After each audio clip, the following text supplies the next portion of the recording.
Welcome to the City Commission meeting, Tuesday, July 15th, 2025. Would you please call the roll?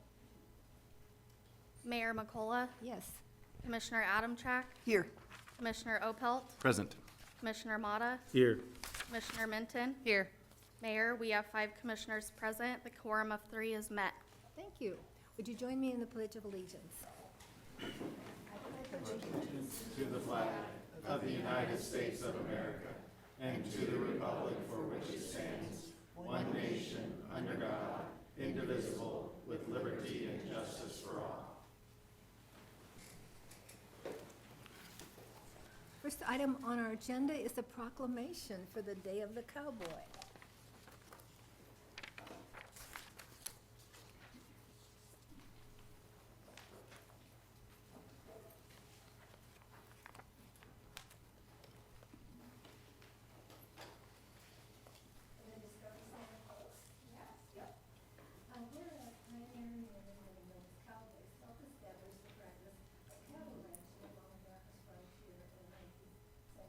I'm not on. I'm on? Yeah.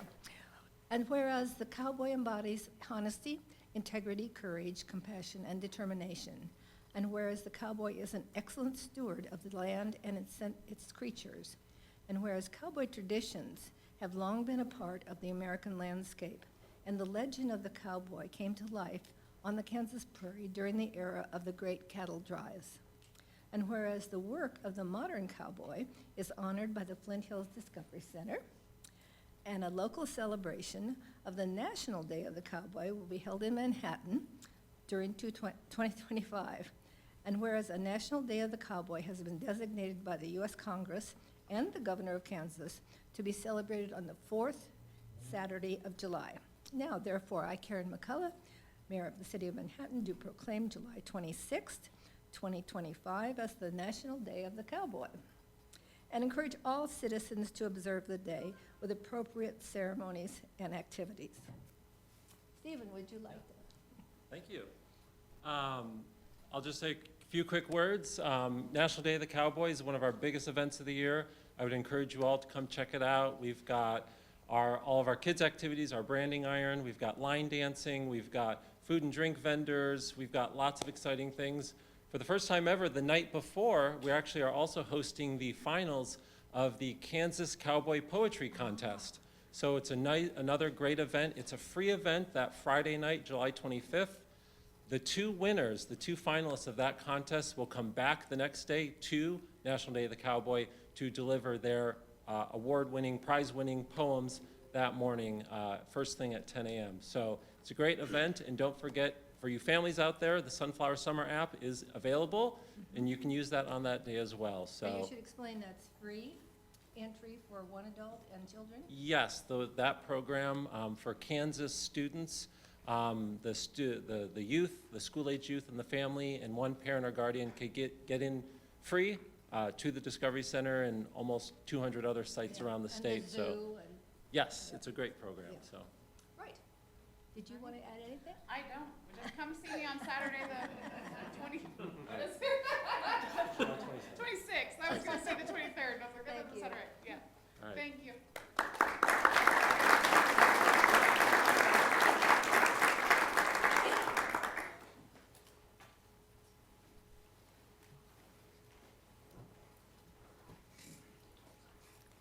The next item on our agenda are public comments. These are comments from the public which are not related to an item on the agenda. And I would just remind you, after you speak, please sign in over with Chelsea to make sure we have a record.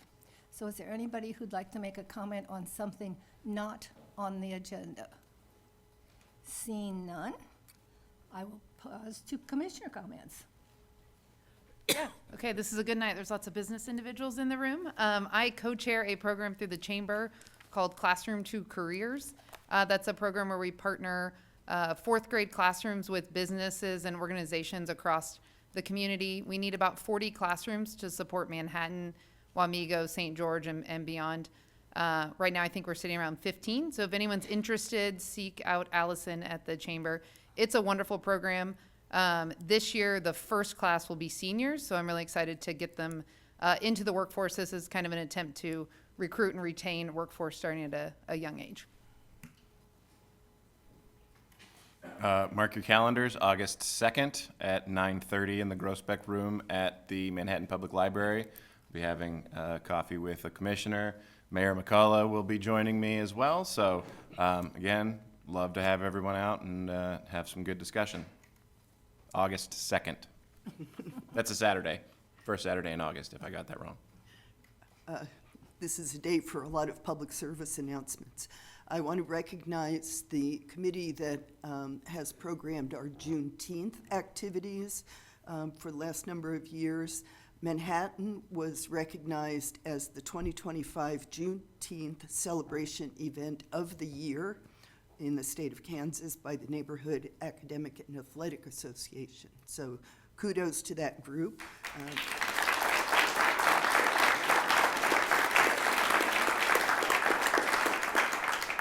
And also, the Riley County Historical Society will be leading free tours of City Park on this Friday at 5:30. The meeting place is the log cabin. I've had the opportunity to do this walk a couple of times. It's a lot of fun, and you'll learn some interesting new facts about how that park has grown and evolved and changed over the years. As I said, it starts at 5:30. Bring a picnic or plan to go down to a place in Aggieville, have dinner, and come back for Arts in the Park. Bring water. It's going to be hot. You're right. The park has a fascinating history. There was even a racetrack there at one point. I don't have any comments. We'll move on to the consent agenda. Items on the consent agenda are those of a routine and housekeeping nature, or items which have been previously reviewed by the commission and may be approved in one motion. Are there any comments from the public on the consent agenda? Seeing none? Any comment? Yeah. Oh, yeah, I had a clarification on F1, Houston Street improvements. Was hoping that Brian could clarify a little bit. It's a $23,000 request, but didn't specify.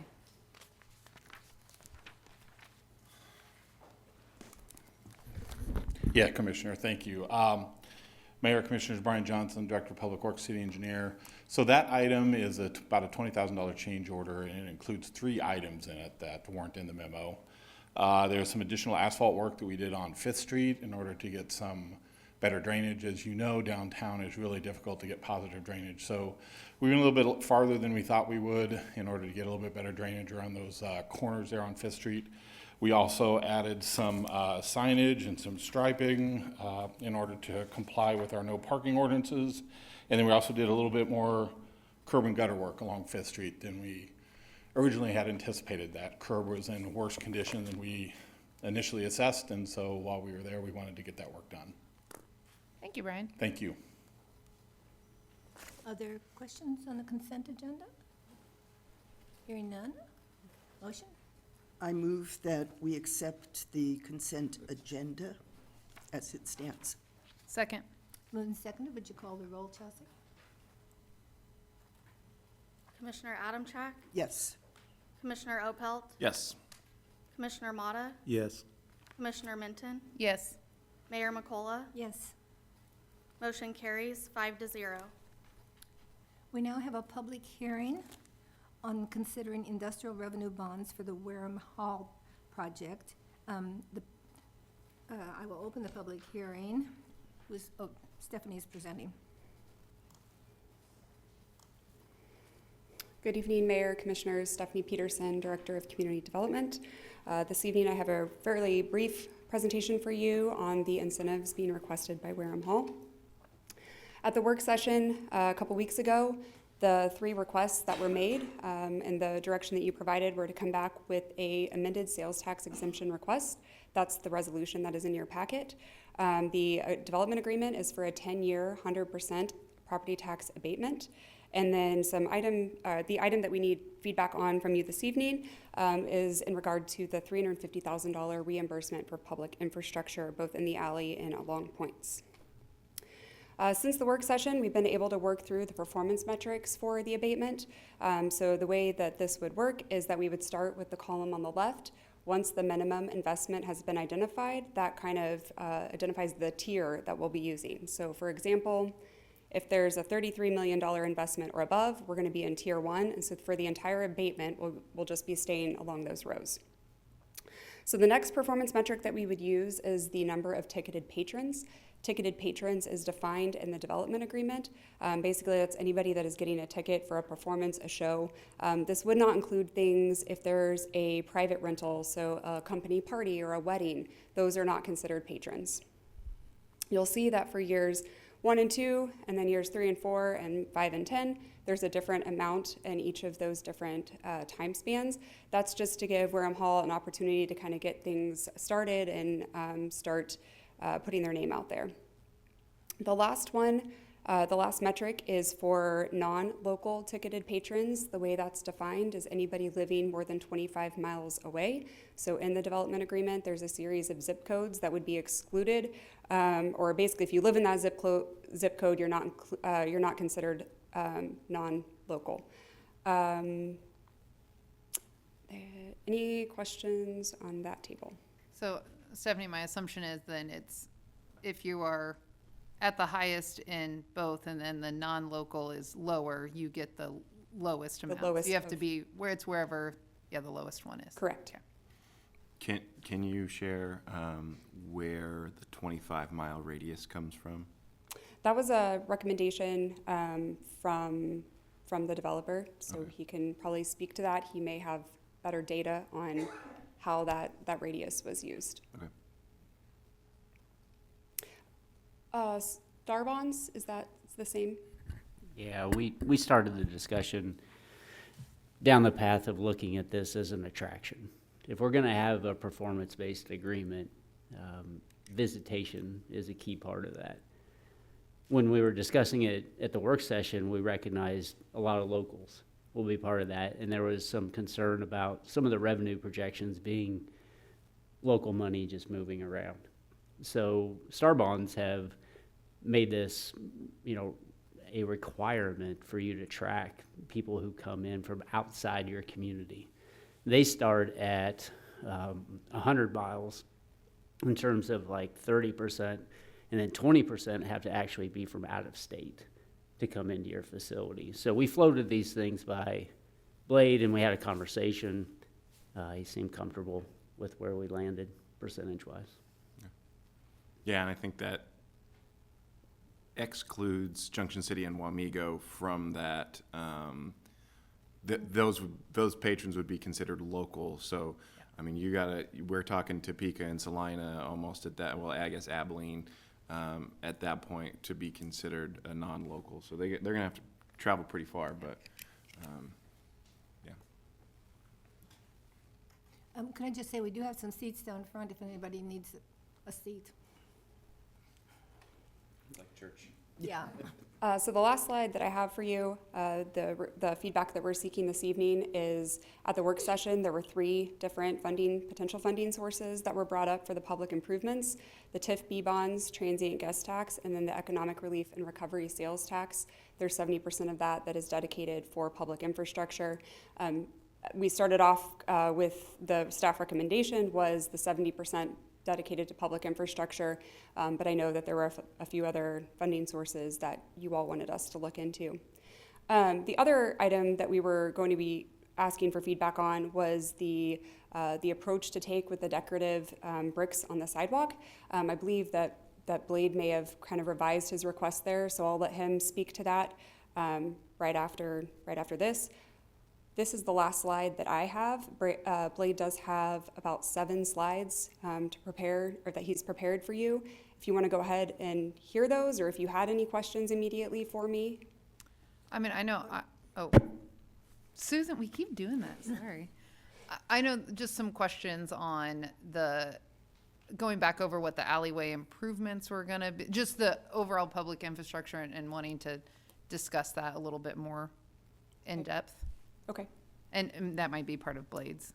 He would have a better idea of the scope of that. And we are waiting on civil plans to fully know the scope of those improvements. That we expect those in the next couple of weeks, so we wouldn't actually be able to come back with a development agreement until we have the full scope of those projects. So right now, what we're planning is if the commission wants to move forward with that infrastructure agreement, in August, probably we would come back with that agreement. We have to identify the funding source. The funding source will kind of dictate how that agreement is written.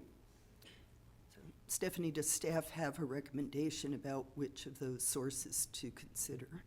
I will look over this direction and have Danielle or Jason answer that. We will certainly take direction from the commission, but it's our recommendation to use the economic recovery and relief sales tax, the 70% for public infrastructure. Do you want me to send Blade up? Sure. Okay, Thank you, Stephanie. you're welcome. Oh, that's not it. Oh, are you? Okay.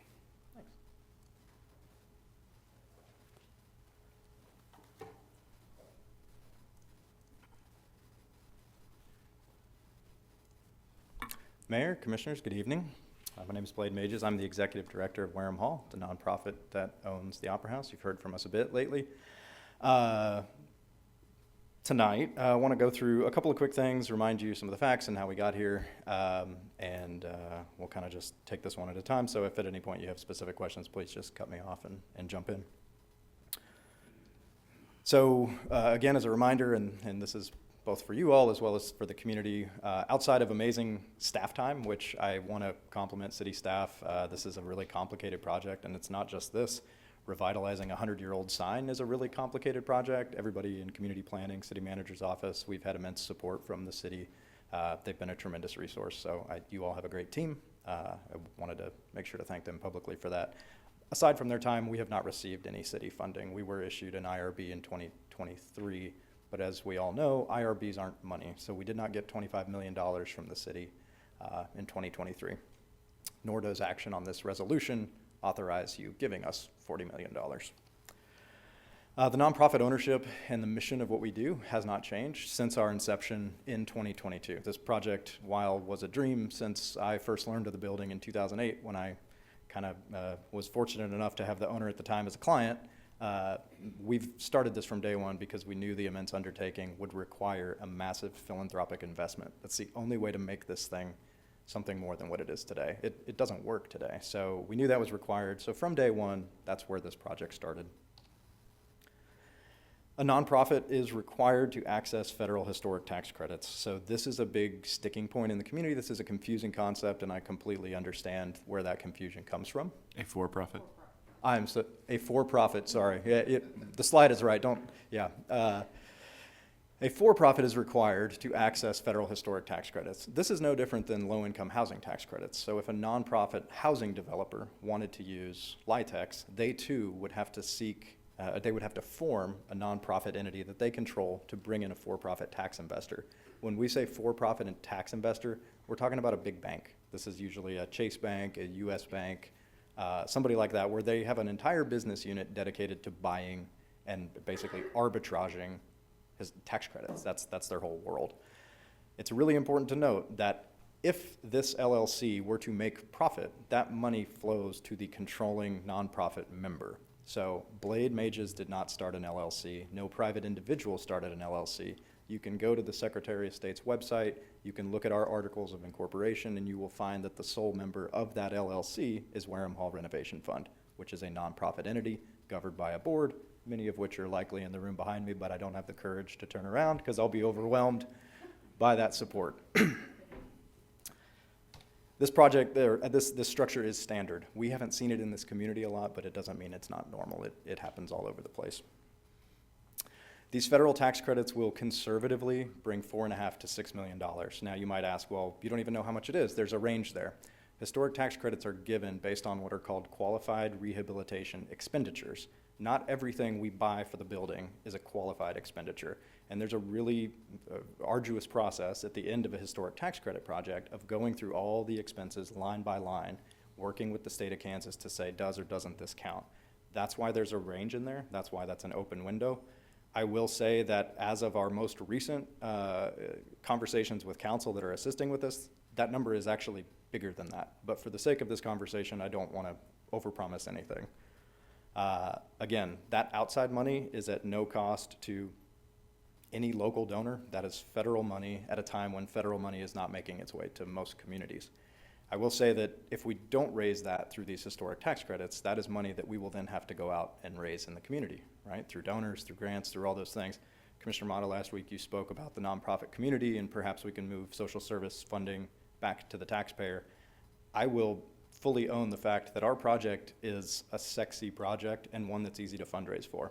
But on behalf of the nonprofit organizations, I would love to be very transparent about it's a lot easier to raise money for what we're doing than it is to keep the lights on, than to pay employees, than to cover the trash bill. So that's money that we would have to go out and effectively compete for, and why not say yes to the outside dollar? The budget did expand. There's a lot of discussion about that expanded because of some lavish additions. The bottom line is the project expanded because the square footage doubled. We went from about an 18,000 square foot project to a 36,000 square foot project. The additions of that space enhance our accessibility. They add first floor restrooms. They add multiple revenue streams for the organization, ultimately contributing to our overall financial sustainability. One thing on financial sustainability I wanted to speak to was that it's been brought up that we're already showing ourselves as insolvent. That's not the case. We are a nonprofit organization. If we're showing expenses that are making our bottom line next to zero, it's because we're reinvesting those expenses, we're reinvesting into our mission in things like discounted programming, free or reduced costs for organizations that want to use the building or things of that sort. So to suggest that we're insolvent because we're serving our mission is misrepresenting what we're doing. The last thing I would mention on this idea of financial sustainability, I hearken back to the old Henry Ford quote, right? If I would have given the people what they wanted, they would have asked for a faster horse. So any kind of reference to what we might be capable of is based on understandings of what that building is today. Salina, Kansas, through 40 to 50 events a year, brings in 40,000 people every year. We are programmed right now to have somewhere between 40 and 50 events just in collaboration with Kansas State University's Music Theater and Dance. Doesn't mean that's going to be 40,000 people, but we are programming this space at a very, very high rate. We have outside promoters. Mammoth Productions is a big one out of Lawrence. They promote throughout the entire Midwest. They're excited to bring anywhere from 15 to 20 popular touring shows to this market. They identify this as a market with need, and they need an open room to promote in. That's outside promoters. We too will promote our own programming. So there are multiple sources of programming that we will be bringing to the community. That also is not movie nights, right? That's not jazz on the weekends. I mean, there's countless things that we'll be doing in here. So last kind of fact, again, ultimately, if the IRB and abatement are not approved, under Kansas statutes that exist, as a nonprofit, there's a means for us to pursue tax exemption through existing statute. I showed this at the last presentation, but I just wanted to remind everybody, for the purpose of demonstrating that we're not asking the city, aside from the $350,000 investment, you're not seeing a piece of this pie that represents a $40 million city investment. You're not seeing a piece that represents a $5 million investment.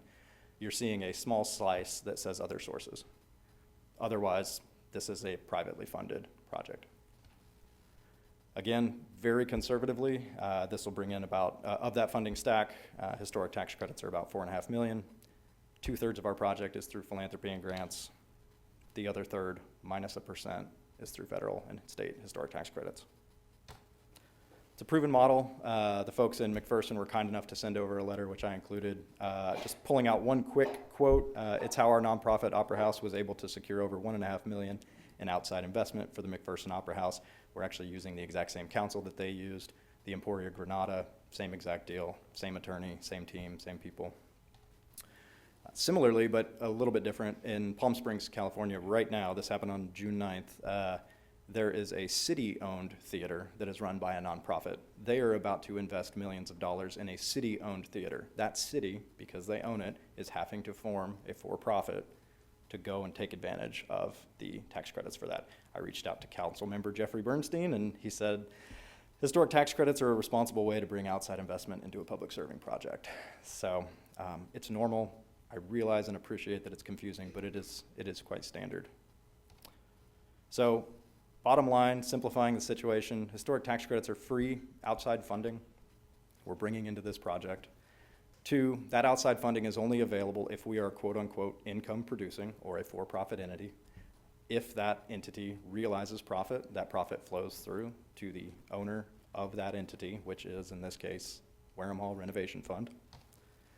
It's common, it's widely used. It allows nonprofit organizations to leverage federal historic tax credits, and otherwise we could be exempt from this tax. I'm gonna jump real quick. I don't have those slides, Stephanie. Is there any chance you have that? This link is not there. Actually, I think I can probably go to last month's version and re-talk about that.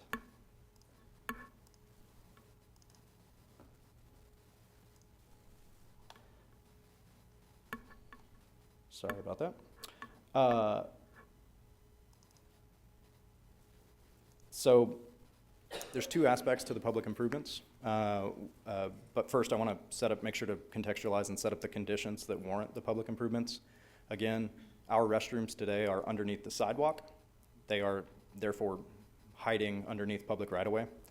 We've been asked to forfeit that ground, build a new structural wall at the threshold of our building, and thus infill and give back that space that's under the public right-of-way. So that's really what warranted this whole conversation, is we're bringing forth a lot of positive investment. Can the city help with the putback of that area?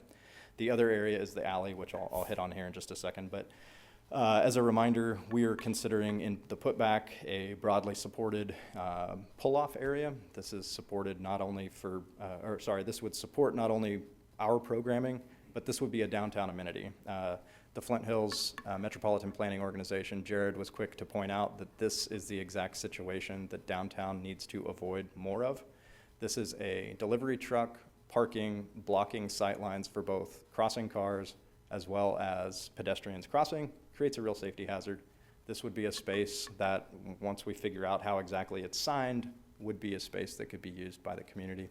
Uber short-term rental, or ride sharing would be available for, drop-off, pickup. It's not our thing. It's just down there for the community. This has the MPO support. This has DMI support. It does displace a total of 3 parking stalls in whole. The other elements for that one, I'm going to jump back a few slides here to kind of try to make sense of this in 3D space. So here's Poyntz. This is 4th Street, and this is Humboldt. So we have leased a small section of land right here, which happens to be that little walking area passed through behind where you pay your taxes at the courthouse, and the alley. This is long enough to fit a touring bus and 20-foot trailer, which is going to kind of be somewhat standard in terms of what we can expect. We're not bringing Broadway semi-trucks or anything like that. Our venue just won't support that. Historically, those buses would park most of the time on 4th Street. There would have to be a total of 5 stalls shut down.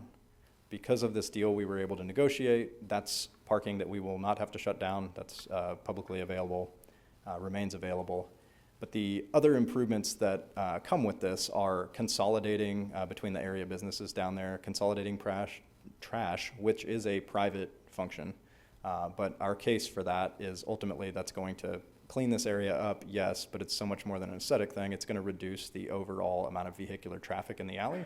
Right now there's 4 trash providers. We're going to get that down to 1. We're going to do consolidated pickup. That's reducing wear and tear on the alley.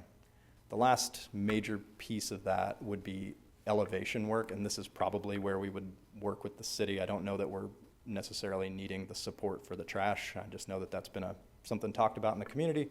The last major thing that would actually be happening in the right-of-way would be a bit of a tabletop in that alley. The main reason for this, twofold: it would increase accessibility to the stage. We would have an ADA access exit out of the back of the building. It would also make loading and unloading significantly faster, easier, and safer. So there's the back side of things and then the front side of things. Stephanie mentioned bringing forth something on some feedback for the inlays.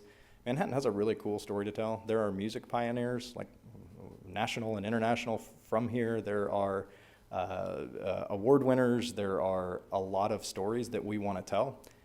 This is going to be a pretty complex process. You know, is it private? Is it art? What is it? And so I think at this time, we're not actually seeking any feedback on that in particular. That's something we're going to keep working on as a team and working with staff to determine, is this kind of cultural investment something that we want to work on as a community? But if it were, that would more than likely be something that we would be doing as a venue. So with that, I think ultimately, again, what we're asking for tonight, a yes vote on these topics, is going to unlock the single greatest federal tax credit investment, historic tax credit investment in Manhattan's history.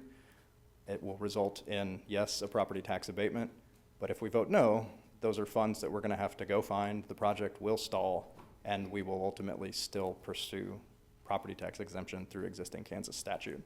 So that's kind of the conversation before you guys tonight. I'm happy to field any questions. Questions of commissioners? Blake, just thank you for clarifying. It was the Walk of Fame. I want to make Sure. sure that wasn't still being included as our public Certainly. infrastructure. Yeah, and that would be part of what we'd work through with staff is we've identified it's just shy of about $500,000 of infrastructure cost total. So there would be criteria on like, okay, what is, what isn't. And that's a reimbursement structure, receipts, those sort of Correct. things. Okay.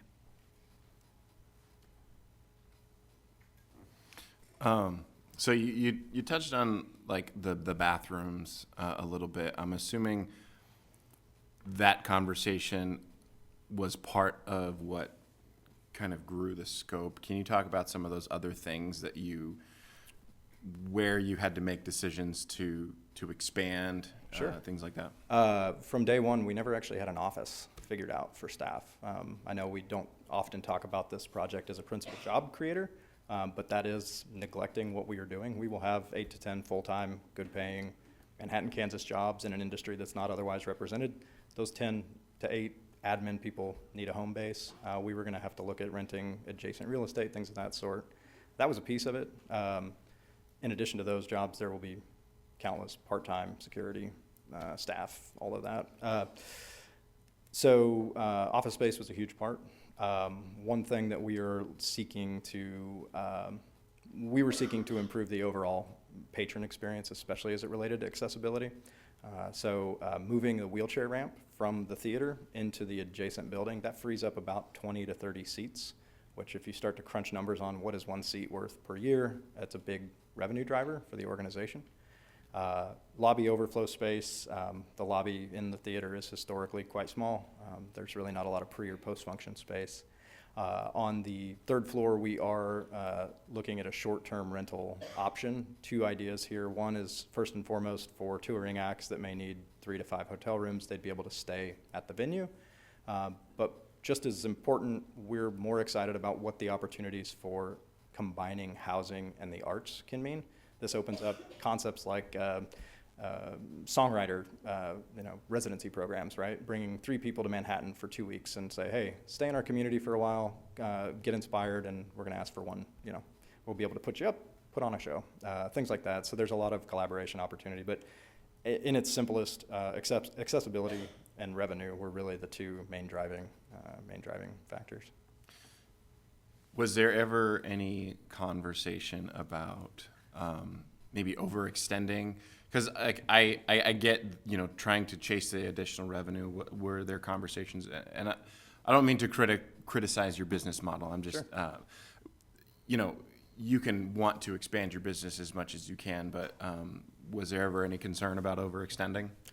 In this industry, venues don't make money on ticket sales. That's just how it works. So as a nonprofit, we were looking for all possible means of both solving problems and either saving costs or increasing revenue to offset that. So things like having our office within our office, that's rent we're not paying, right? Freeing up 30 extra seats, that's new revenue to our opportunity. So in terms of your question, Commissioner Opelt, as to whether or not we considered, is this overextending, there's just a lot of functionality that can't happen in that storage. There's actually no storage in the building today. So these all really kind of became essential to making a long-term viable project. So you would say you have not yet reached your marginal rate of return. There you go, Danielle, there's an econ term for you. Your marginal rate of return for your expansion. Well, to clarify for public record, I graduated from Concordia High School. That's actually as far as I got. I tried a graphic design degree for a little bit, but didn't finish that out. So if that is the marginal rate of return or not, I'm not exactly sure how to interpret your question, but Your return on each additional expansion gets smaller as you expand. every floor of that building will drive new revenue for what we're doing. Okay. I had another question. So on page 5 of the cost benefit analysis, and I don't know if we have that up, but there was the consulting firm put up a chart with all the different let's see, acquisition costs, building, investment in building, and then there's a very small line for value of sales tax exemption. If you like, yeah. Yeah, it's on the agenda. Yeah.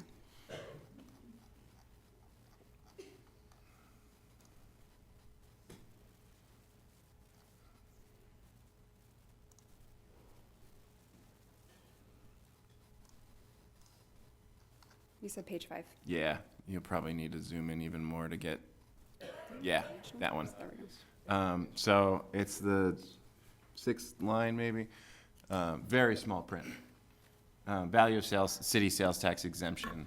And it looks like the total is $530,000. If we assume 50% of the project will be materials, and we assume that most of those materials will be bought or delivered to Manhattan, that's closer, like that 500,000 is closer to the city value. So how did we get that number, that 60,000? So what we did to provide the consulting firm that we were directed to was they asked for 3 things: the amount of in-city expenditures, estimated expenditures, of course, the amount of in-county, and the amount of in-state. So one thing, just for anyone in the room listening, I want to make sure that everyone understands what you're referring to specifically when we hear sales tax. That number is looking at the city portion of the overall sales tax, so just to make sure that's known. So we provided those figures based on our existing statement of values for the project. So in the overall $40 million project, not all of that is, we're looking at 30 and some change, right, that are actually tied to that. We also have acquisition costs. We have all these other things that have been described, soft costs, which don't incur sales taxes. We did a good faith estimate line by line on concrete. Yeah, we can probably get that here. Steel, maybe not. And we worked with our contractor to provide the consultant with those figures. The only thing, Commissioner Opelt, because you had brought this to my attention, the only thing that I identified as a possible discrepancy in terms of what we provided was that the numbers we provided in the way that our cost estimate spreadsheet works, those numbers had not passed through to contingency or to the contractor fee. But in terms of a order of magnitude discrepancy, I can't speak to that, how those calculations were determined. I can only speak to a margin of error of maybe 10%. Okay. I would be interested in getting a little bit more accurate, I think just for the sake of transparency. Sure. The other thing of our overall project, there is somewhere between $6 and $8 million of investment specifically in the equipment associated with building a performing arts center. This is acoustics, sound reinforcement, theater rigging, all of that. To your question about where it's delivered, I have no idea. I can't speak to that is all coming from out of state, 100%. If that's purchased by a subcontractor and that subcontractor most likely is out of state, I don't know if that sub is paying that sales tax. I have no idea. I wouldn't be able to make an educated guess about that, but I did want to express that roughly 8% of our project costs about 12% of our project costs are coming from just that one line item of AV, theater, all that. Yeah. Okay. Blade, I would just ask that you, in looking to clarify those figures, please look at the subsequent tables on the summaries of costs and benefits. As I was looking at those, I was having a little bit of problem having some of the rows sum to the columns that are highlighted. Go down one more. Okay. Yeah, these. So some of the, it was just, they don't all total up to 8. Sure. I would think they would. Yeah, I would completely defer to city staff and the team that they worked with that provides these reports. We did not develop these reports. We provided the inputs. And I've spoken with Okay. Danielle about it already. I just wanted to ensure that the room knew that we've not built this table. There is a footnote that totals might be slightly off due to rounding. Well, slightly off is one thing, and Yeah. several $1,000s is, or $10,000 is another. Sure. Also, just to hear other costs and incentives, do you know what might be included in that category? I would defer to the city staff. Sorry. Commissioner Amchak, we have a note in to Mr. Rob, who runs these reports, to get a better definition of that. Okay, great, thank you. One more question. When you talk about consolidated trash, what kind of like receptacle? It's not, yeah, it's, So there's no plan yet? it's not a compactor or anything of that sort. We don't have the space for it, and by that point, it really is public investment. Yeah. We're talking about purely cleaning that area up. Those dumpsters sometimes roll away. It's a hot mess back there, to put it in the kids' terms. We would be putting them in an enclosure, working with all those businesses to consolidate both trash and recycling, where we could be on a collective, possibly daily pickup with a single truck that's working through at a more greater frequency. Well, if it's 4 trucks once a week or 1 truck 5 times a week. It is that, but the way that and this is to no discredit to any of our wonderful waste management providers, but the way that those containers are handled and the amount of distance that has to be covered, you're hauling a sometimes several 100-pound hunk of metal through to get it into the alley. It's a lot of work. Okay. John? Could you just clarify to me the for-profit and the not-for-profit? So we're creating the for-profit so we can access the, Yeah, I'll do my best. at the same time, do we keep the not-for-profit so we can go after the donations that are going to want to donate Correct. to not-for-profit? Correct. So the way that I'll say it in 2 ways. So we have been actively fundraising. We've Sure. raised over $20 million philanthropically and through state and federal grants. So that is happening. That entity becomes a business partner in the for-profit. So that entity is free to continue to raise public capital. And what it does is then it injects or loans. If Commissioner McCauley, you'd like to make a gift, we can take that gift to the nonprofit as a tax-deductible gift that is serving our mission, and we would be able to lend it into the business entity that is funding the development of the project. So we will still be able to fundraise. Those will still be tax-deductible gifts. But ultimately, that for-profit partner, whoever that bank is, it may well even could be a local bank here in town, as long as they have enough. There's a certain kind of income that the tax credit applies to. Passive activity rules become a factor. And anyways, if there's any bankers in the room that want to shop tax credits, talk to me after this. But they are the ones that receive the business value from the tax credits, and in exchange for that business value, they hand us cash value, and they do that at a rate that benefits them. So if we got $100 in tax credits, we would give them those tax credits, and they would give us $90 in cash. So they get to keep that little delta. Okay. So that's what's in it for them. Blade, without the for-profit entity, would you be able to through the state, be sales tax exempt on the building materials? If we didn't do this, I mean, I believe we would simply revert to the previous 2023 sales tax exemption, which Okay. we already have, and then maybe our expenses would just be capped at that point. I'm not exactly sure how that would work, but Sorry, yeah. trying to, from my nonprofit building experience, I was trying Sure. to think about You know, what- there was several House bills that were introduced, actually just this year for theaters specifically, but I don't believe any of those got fully taken up. Okay, no more questions from commissioners? Then I'll open the public hearing and ask members of the public to give us their input. Make sure you give your name and address and go sign your name after you're finished. Andrew Von Lintel, 225 Four Winds Court. At the June 10th meeting and last week on K-Man Radio, I expressed opposition to this project due to concerns over its possible for-profit status. I am now satisfied with its nonprofit status and would remove my opposition to the project and the city's involvement in the project. I'll express my apologies to anybody offended, especially donors, everybody in the project. But I want to emphasize that part of my motivation was to make sure that donors were not being taken advantage of.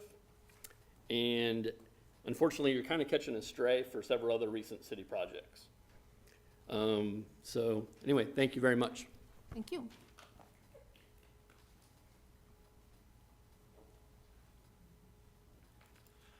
My name is Frank Trace. I live at 145 Bethany Drive here in Manhattan. I'm here. I've got to be real quick here because I've got about 100 of my friends waiting for me at the municipal band. We got a concert tonight. You're all invited. Yeah, I know. You're all Why do you invited. do it on If Tuesday you show up night? and get this meeting over with, approve this stuff, let's move on, and you come on up. You can guest conduct the band tonight, right? Frank, it's always Tuesday night. You gotta move it to I know. Wednesday. I just follow some of the rules. I don't make them, so here you go. But I'm here in support of this program. I got an email this afternoon from Brian Pinkel, who's Director of School of Music, Theater, and Dance, said what was going on and what needed to be done here, and if we could offer some support. I'm here to offer some support from somebody who's been in the community and an arts advocate for a long, long time. We built a band hall. We built a lot of things here. We know about all these rules and regulations and all that sort of thing. But the students of Kansas State, the citizens of Manhattan, could use this facility in many, many ways, and it would benefit us all.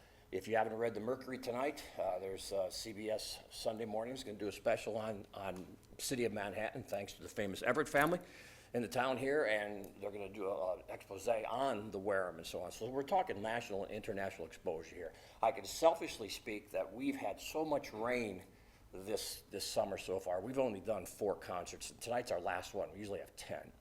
We've rehearsed inside. We actually paid to use McCain one time. We just can't afford to do that on Tuesday nights. This would be a great venue for us to take that and get the K-Man and put something out on social media, say the concert's moved, and the 300 to 500 people that are there for the Manhattan Municipal Band concerts can enjoy this, a quality of life in the city of Manhattan. So congratulations to these people and all the people that are responsible for this, and I'm just here in support of this. Thank you, Frank. You're welcome. 7:30. Sign in.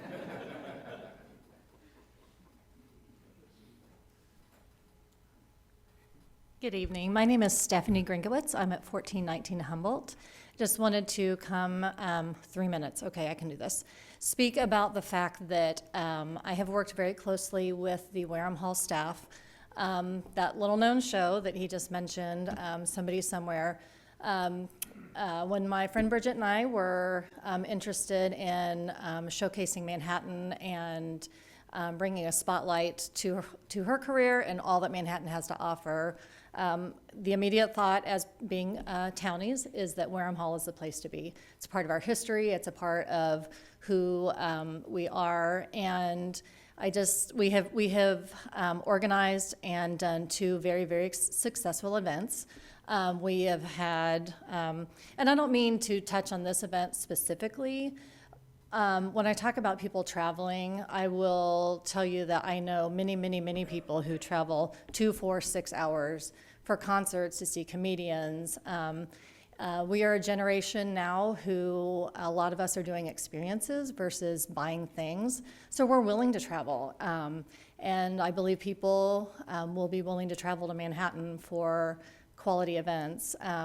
In working with the staff at Wareham Hall, Blade has the wherewithal to have his very powerful women-funded staff who are exceptionally good at what they do. They are a very, very, very, I don't even know what the word, they're just a gift to Manhattan. I can tell you, in pulling off this event, I had an HBO executive talk to me specifically that this was one of the most successful events she has ever been a part of, and she's been in the industry for over 30 years. So I just also want to have a little focus on the fact that I have a lot of confidence in their staff, which is a huge part of who they are. So thank you, appreciate your time, and if you have any questions, let me know. Thank you. Thank you, Stephanie. Oh, one last thing. I knew I couldn't do it in 3 minutes. The other thing, coming from professionally from a nonprofit world, which is my world, I am very grateful the fact that they have been doing this without the public money. So that's kudos to them. So thank you.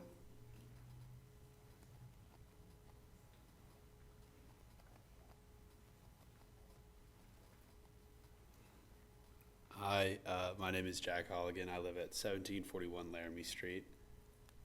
This is my first time kind of doing something like this, so please bear with me. But I'm a pre-nursing student here at K-State. I didn't start here. I started at St. Louis University, and obviously a lot more culture in the music world there. But my roommate has a band, and I've seen him grow a lot, like this past year playing places. He played Full Circle, Switch Wicked when they opened. And it would be super nice to kind of have that same, opportunity to maybe grow here. I know that's kind of what he wants to pursue. But I also really, it would be nice not to have to drive like 2 to 6 hours for a concert. It's kind of all what people actually, like a lot of people my age, just kind of, I get once a week, like an invitation to buy a ticket to go here or there. And it'd be nice to have some of that, people like come here, have people from other colleges come here to see shows. But I came to K-State from SLU because I was really chasing that school pride, and I really want to be proud of where I leave, like when I leave Manhattan and go on to, or if I stay here. And I felt like very compelled by this project and by what it could do for the growth of the school and the town, for sure. So thank you for your time. Thank you, Jack. Fine, yeah.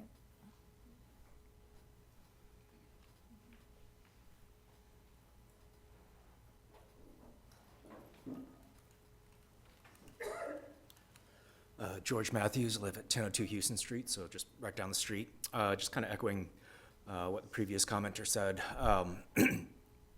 There is a lack of venue space of this size in this city. We have lots of great small venues, so bars, restaurants, whatnot. And then we have Bramlage, so we can do really big things, but what we don't have is a mid-size venue, which is what this is looking to be. As a result, there are shows, there are acts that just cannot come here, like at all. There just isn't a space for them.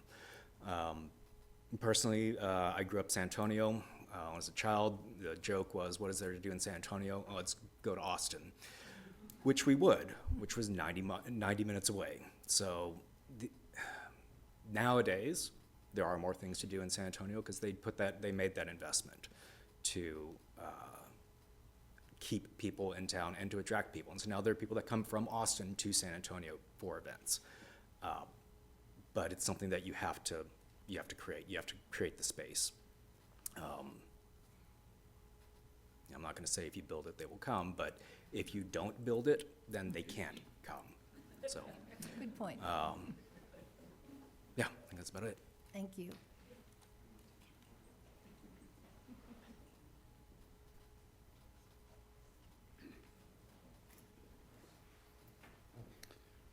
Doug Malone, 2033 Estella Drive. I'm a lifetime Manhattan resident, so I've had the enjoyment of going to the Wareham when I was a kid, as it was actually still a movie theater. So I have a lot of deep roots going way back. But I'm here to show my support for the Wareham Hall. I think it's a wonderful building. I love when we restore our architectural history. I can't think of a couple more buildings in the Wareham Hotel and the Wareham Theater that signify Manhattan's downtown.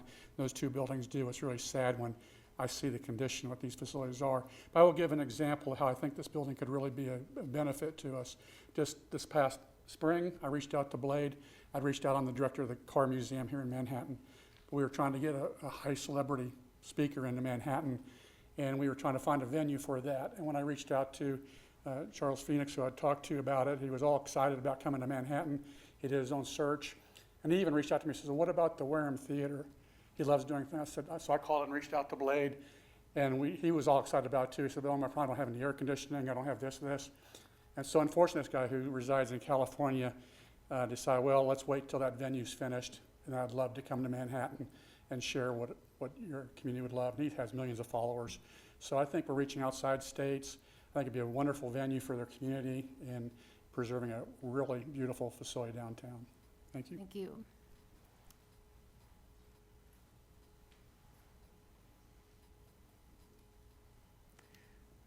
Good evening.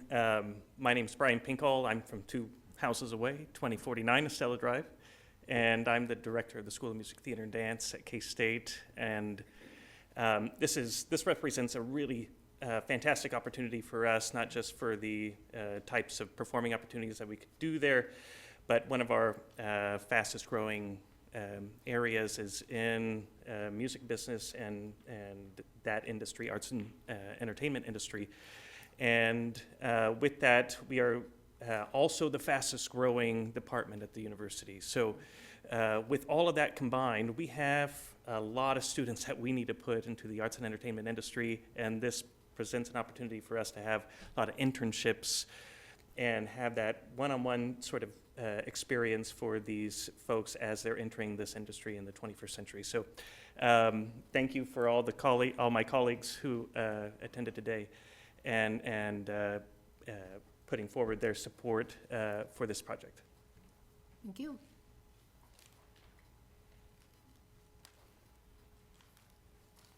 Hi, my name's Ralph Diaz, 412 Kearney, here in Manhattan, Kansas. A lot of you know me. I've owned businesses downtown since 1999. You see this youth coming up here, walking up, asking for this venue. We want these young people to stay here in this town. We don't want them to leave. We want to keep them graduating and growing their businesses just like I have when I came here and didn't leave. I know Blade's worked really hard at this. He's got a great team working for him. As a downtown business owner, seeing these crown jewels hop up like the Discovery Center and the Museum of Art and Light, another crown jewel for downtown. When I came here, there was hardly any businesses downtown. There were jewelry stores, Joann's. The 3rd Street side was pretty dead. We had Steve's Floral. We had a couple different places like that. But really, when you think back at what it was when I started here, when I came here and opened my business with a good partner, it's changed a lot. And it's getting better and better every day. So having that crown jewel put on top of this to go along with the other big places we have are going to help keep those younger people here, hopefully, and just continue to grow the city. So I know they're doing great work. I'm behind them 100%. And like I said, hopefully you'll vote to help them out. Thank you. Ralph.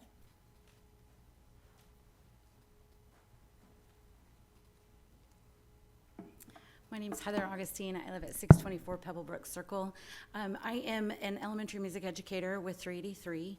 And at the beginning of this project, Mr. May just came to a meeting of the elementary music staff just to present what he was proposing to bring to Manhattan. And instantly, there are 9 of us on the team. We were all just overwhelmed with all of the ways that we would be able to tie in with our students. We talk about K-State and internships, but somebody falls in love with being a musician or working in the performance industry sometimes when they're 5 or 6 years old. And to be able to show my students not only do you stand up and perform, but there's all this behind the scenes that goes into it. And the opportunity then for small master classes, with it being downtown, it's easily accessible to a lot of elementary schools for walking distance. So when there's a performer here in the evening, they sometimes offer a presentation either geared specifically for students or would be willing to do a Q&A or a behind the scenes kind of thing. And so just to have that added opportunity for the young people to start that fire and then want to pursue it. I also think we have such a need for summer programs and things for our students to do in the summer, and a very limited amount of those. To be able to tie in and have a performing art aspect, maybe a week-long day camp. And this also helps when there are no scheduled performances and the Wareham is sitting empty for maybe a week, then you can schedule in some of these smaller opportunities to involve the students, who then become patrons of the arts. And that's why we do what we do. I want my students to be solid consumers of the arts, and for them to have a unique opportunity like this. I know that as a music staff, we are super excited about this kind of opportunity. It's just, there's nothing else like it in Manhattan. It would be great to have this to offer to our students in a way that they may never be exposed to anything like this outside of this opportunity. They may not even know it exists, and to be able to walk in to something like this would be just an added bonus for so many of the students of 383 and surrounding districts. Thank you. Thank you, Heather.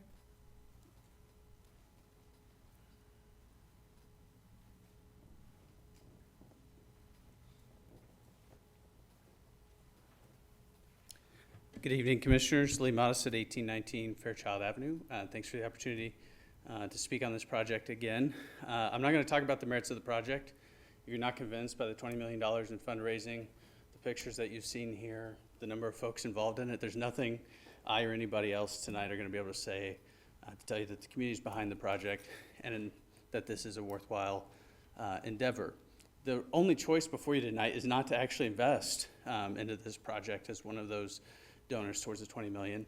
It's very, very simple about a property tax abatement. And the reality is you have two choices. If you do nothing, there's another avenue where that abatement can be handled at the state level, still resulting in zero revenue. Or if you take the action and approve this, it allows the leverage of $4+ million in federal money. So again, project's got a lot of merit, a lot of investment, a lot of support. There's a lot of talk in the community about this being yet another tax abatement, right? However people feel about that, the reality is there's an avenue available through the state statute to not even really have to deal with this here. But we're talking about making a smart decision at the city level with partners as a city and as a community to invest in our community, to bring outside dollars in. It just makes common sense to me, makes good fiscal sense.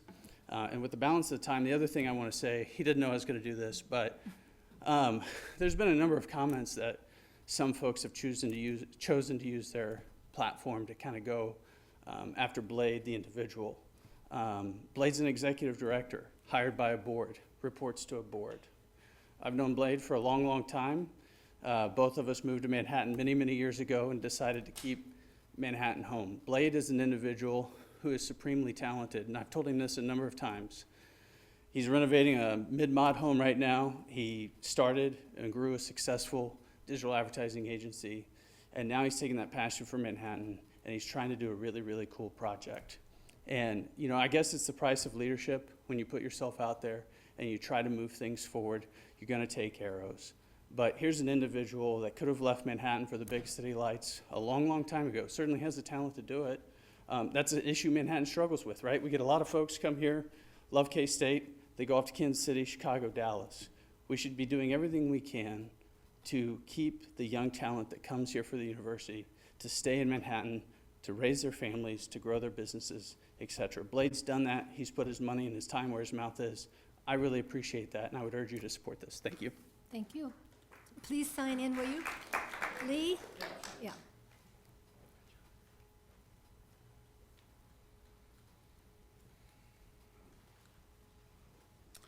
Vern Hendricks, 3508 Vanessa Drive, Manhattan here, and I would like to echo a little bit about what Lee just said. The project itself, I think you can see, has plenty of support of it. Their group has gone in front of numerous committees, and this has been reviewed, all the analysis. They've got a great board, they've got a great leadership team. Lots of things have happened. To me, this is more about the young professionals in Manhattan. I first met Blade a long time ago, but you see here, you got a young guy, Jeff Sackreiter from WTC. Brian Pinkel has been here with K-State. Lee was just up here. Derek Richards was with the Ag Press Project. I'm going to make a big mistake because I'm naming names and I'm not going to get them all.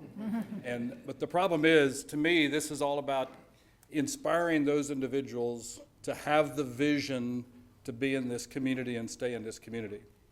The thing that's so cool to me is the fact that you got a young guy that has appreciated the old history of a building that he never knew in this whole process.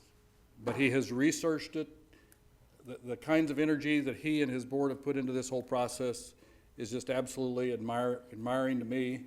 I support the guy. I haven't seen him fail yet. I've worked with him in a lot of endeavors.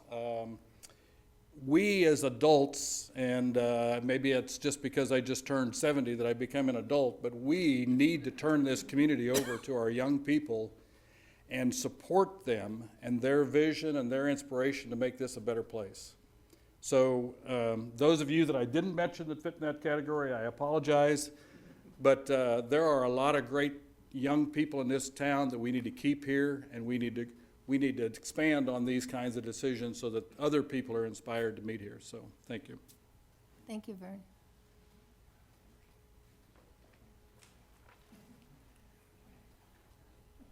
Good evening, Commissioners. Jason Smith, 904 La Charno, President, CEO of the Manhattan Area Chamber of Commerce.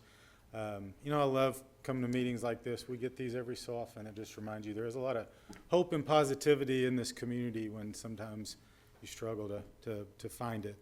I'm excited about this project. I have a lot of comments. I'm not going to read them because I'm just going to repeat things that people have probably said better than I would have said them anyway. But on behalf of our board and our 850 plus members, I just wanted to relay to you that they fully support this project. They would ask you to consider the resolution in front of you today in a positive manner. And again, we would want to make sure and thank Blade and his team and all the people that worked on this project. It's remarkable that they were able to put this together without coming to any of the local elected bodies for funding. That is not something that I've seen in other places. This usually requires significant financial commitment from local government. That is not the case here. The only reason it's in front of you is a quirk in the federal law because they haven't caught up to the fact that there are more and more nonprofits who are engaged in these activities. And if there was a direct allocation to a nonprofit, we wouldn't even be here having this conversation. So again, thank you for your time. Thank you for your commitment to the community, all the things you've done.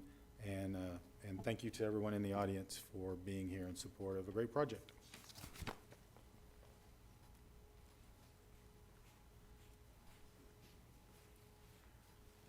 Good evening, Commissioner, Mayors. I apologize, Blade, for not wearing my Wareham Hall shirt. They were all out, so I had to settle for the Wiener Hole. My interest in this project is admittedly on this. Name? Oh, sorry, Jeremy Ricci, and my address is 509 Gatlinburg Way, number 205. My interest in this project is on a surface level, a personal one. It's a little selfish. I've been producing comedy in this town for the better part of 12 years. And at the start, I was doing it for 4, 5, or 6 people in the bottom of a basement bar, Annie Mae's, which I love, hence the shirt. Now I produce shows regularly at Liquid Art Winery, about 8 to 10 times a year for anywhere from 150 to 250 people, and we sell out nearly every show. The only one we haven't sold out was on a Black Friday because we didn't do a special. The hunger is here for this in the community. People want this. I've had people come from Salina and Topeka for my shows, and I have not booked a comedian that has ever been on Comedy Central or Netflix or HBO. They're just like me. People want to be entertained. They want that experience and that shared community, and that's what this can be. It can be a source of unity for us, where we can come together and have shared experiences and talk about those when we see each other instead of talking about the things that we hate or that are different. We can share things that unite us. And I think really looking this strictly as a business is the wrong way to look at it. We need to look at it as our community and a soul that can be put back into this town to bring us together. Because all of the Facebook groups for these, all the posts around this have been hateful. And people have said mean things about Blade that I've took very personally because I worked for him for 2 years. And in that span of 2 years, he was able to mentor me and give me tutelage and guidance to spin up my own business in a competing industry with his business. He didn't hesitate to tell me all of the secrets and the things and give me the connections and the networking and even vouch for me to people who otherwise would have went to him for business. So to see people attack his character and misconstrue this is very, very unfortunate. And I think we need to bring something back to this community that isn't rooted in that hate and knee-jerk reaction of anger when we can all just do something better, like laugh at a comedy show together. So thank you for your time, and I hope you do support this because Blade and the people at Wareham Hall are all fantastic people of character, and it would be remiss for us and our community to disparage them and take this project away from each and every one of us that can benefit from it as a person. Thank you. Thank you, Jeremy. Sign in. Yes.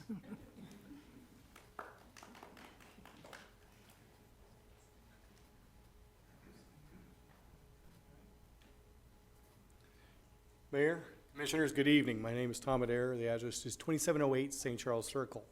I'm a local business owner. I own Adair Law. And I want to talk to you a little bit about, I think there's no question, how much support that the Wareham has, how important something like this is to the community, and someone that's not originally from this community, what it takes to keep us here. And this is that place. Now, that's not really the question that we have today, though. I think you see the support. I think the reason it's important, if you look at the numbers, $1 is equivalent spent on the admission of theater, generates $40.75 in the state of Kansas. So if we want to talk about revenue, there's no question that this place will generate revenue if we look at the facts, we look at the statistics, we look at the numbers. But the true question, as an attorney, we issue spot. And the question here, I think, is people have talked about this issue about tax abatement. That's really not the issue. It's not taking tax money away from the city. The city's not going to get that tax money. If the city agrees to abate, then we won't see the tax money that we're talking about from the Wareham. If the city decides not to abate the taxes, the Wareham stays as a 501c3, you still don't get the tax money. So there is no money here that's being lost from the city by doing this. The only thing that you lose is $6 million in federal funds that comes to this town to help this project. And if we don't allow those federal funds to come to this town to help that project, then it's these people out here that are going to make up that $6 million. So the question is not whether or not we do the tax abatement. The question is, do we put the $6 million on the federal government, or do we put it on the citizens of this community? We're giving as much as we can, and we're going to continue to give to the Wareham to make sure that this project gets to completion. But if we have the ability to have $6 million of outside funds come in to bring this community to even higher standards, why in the world would we not do that? Thank you.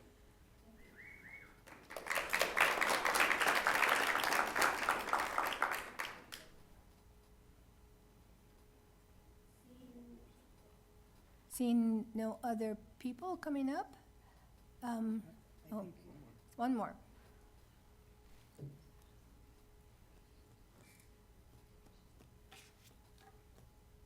Amber Starling, 408 Houston Street. I'm so pleased to hear that Mr. Mages and the Wareham addressed many of the concerns that I raised in my research, and very encouraged to see that our commissioners asked hard questions tonight. Asking hard questions is not personal. It's democracy at its finest. I am so encouraged to see so many of you here to support the Wareham, and that gives me great confidence in the Wareham's future. I do want the commission to consider their spending habits. Last month, Mayor McCullough, who served us faithfully for 10.5 years and has perhaps a longer view of things, said, well, I love this idea and I love the enthusiasm, but we just heard that we need an incredible number of millions, between 20 and 25 million, for solid waste. We've told a number of people who've come in recently that they don't have to pay property taxes. We're kind of cutting off dollars from the future. We associate civilization with culture and the arts, and those are two beautiful results of it, but not the cause. Humans invented civilization to take care of each other. I'm so grateful to see that these people are willing to take care of the Wareham, and I'm so grateful to see how so many of my neighbors take care of each other. I am very pleased to see the commission ask hard questions tonight, and I only hope that that continues. Thank you. Thank you, Amber. The public hearing is now closed. Would the applicant like to make any final comments? Wow. Oh, nope. There's a French word called frisson, and if you are a music person, maybe you've been to a concert and you've got that feeling where like you get goosebumps. For me, I want to scream and cry, and it happens at air guitar. Thanks a lot, Jeff. And it's not because I'm in love with the performer or the performance. It's because I'm in love with this idea that when people come together, they can make these really, really awesome things happen. And that's really awesome. I hadn't turned around all night for that very reason. So I want to thank all of you guys for coming out tonight. That means the world to our team, our board. I want to thank our team. You guys have been awesome. Our board for getting us here. So thank you all, commissioners. Thank you.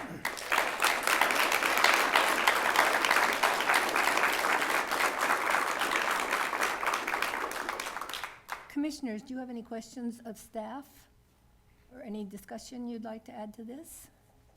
I mean, just general discussion. I'm happy with the abatement performance and the change that we've seen in the, since the initial proposal of the full one. I mean, I think we know this project will work, and I think this just shows the economic development that it's going to return. So I'm supportive of the IRBs and ready to get this going. Also, I would clarify that I like the 2023 sales tax when we discuss the infrastructure. Well, I'm in agreement. When we talked about this before, I was supportive, and I haven't changed my mind. I was very impressed with the amount of support that's shown up here at the meeting. It's kind of nice. Not often, there's many times that I've had to vote against a full room of people. So it's kind of nice to be on the side where everyone's in support of it. But also the amount of money that's already been raised. I just think it's a fantastic project. I think there's a lot of misconceptions out there about this tax abatement because there's very little money that we lose in any type of this arrangement. We're able to leverage that federal money. So I'm in support of it. As far as the funding, I brought up the idea of the transient guest tax. I think this fits well with what that money can be used for. I'm not looking for all of it. I'm thinking maybe like $150,000 just to protect a little bit of that infrastructure money since it fits well with the transient guest tax. So I'd like to see some portion of it funded that way. Well, I'm really excited about this. I am one of those young professionals that's also chosen to stay, and selfishly, I'm excited to go to shows. I just drove to Colorado to go to a show on Saturday or Friday night and experience wonderful things with 10,000 of my closest friends. This will be on a different scale, but being able to experience those kinds of things with my neighbors, I think, will be even more special. And, you know, seeing several hundred people going out to dinner and then coming out of the Wareham after the show and having drinks, I think is just, it's going to be a jewel for downtown. So as long as you don't screw it up. And it's really a small investment by the city itself to help this along. A lot of these projects, you know, we're not being asked to purchase this building. We're not being asked to run it. We have just a little bit of support that we have to give, and I think it's a really smart choice for us to do that. Ditto, ditto, ditto. I think I first met Mr. Magis when I was campaigning 2 years ago, and so I've watched the evolution of this project.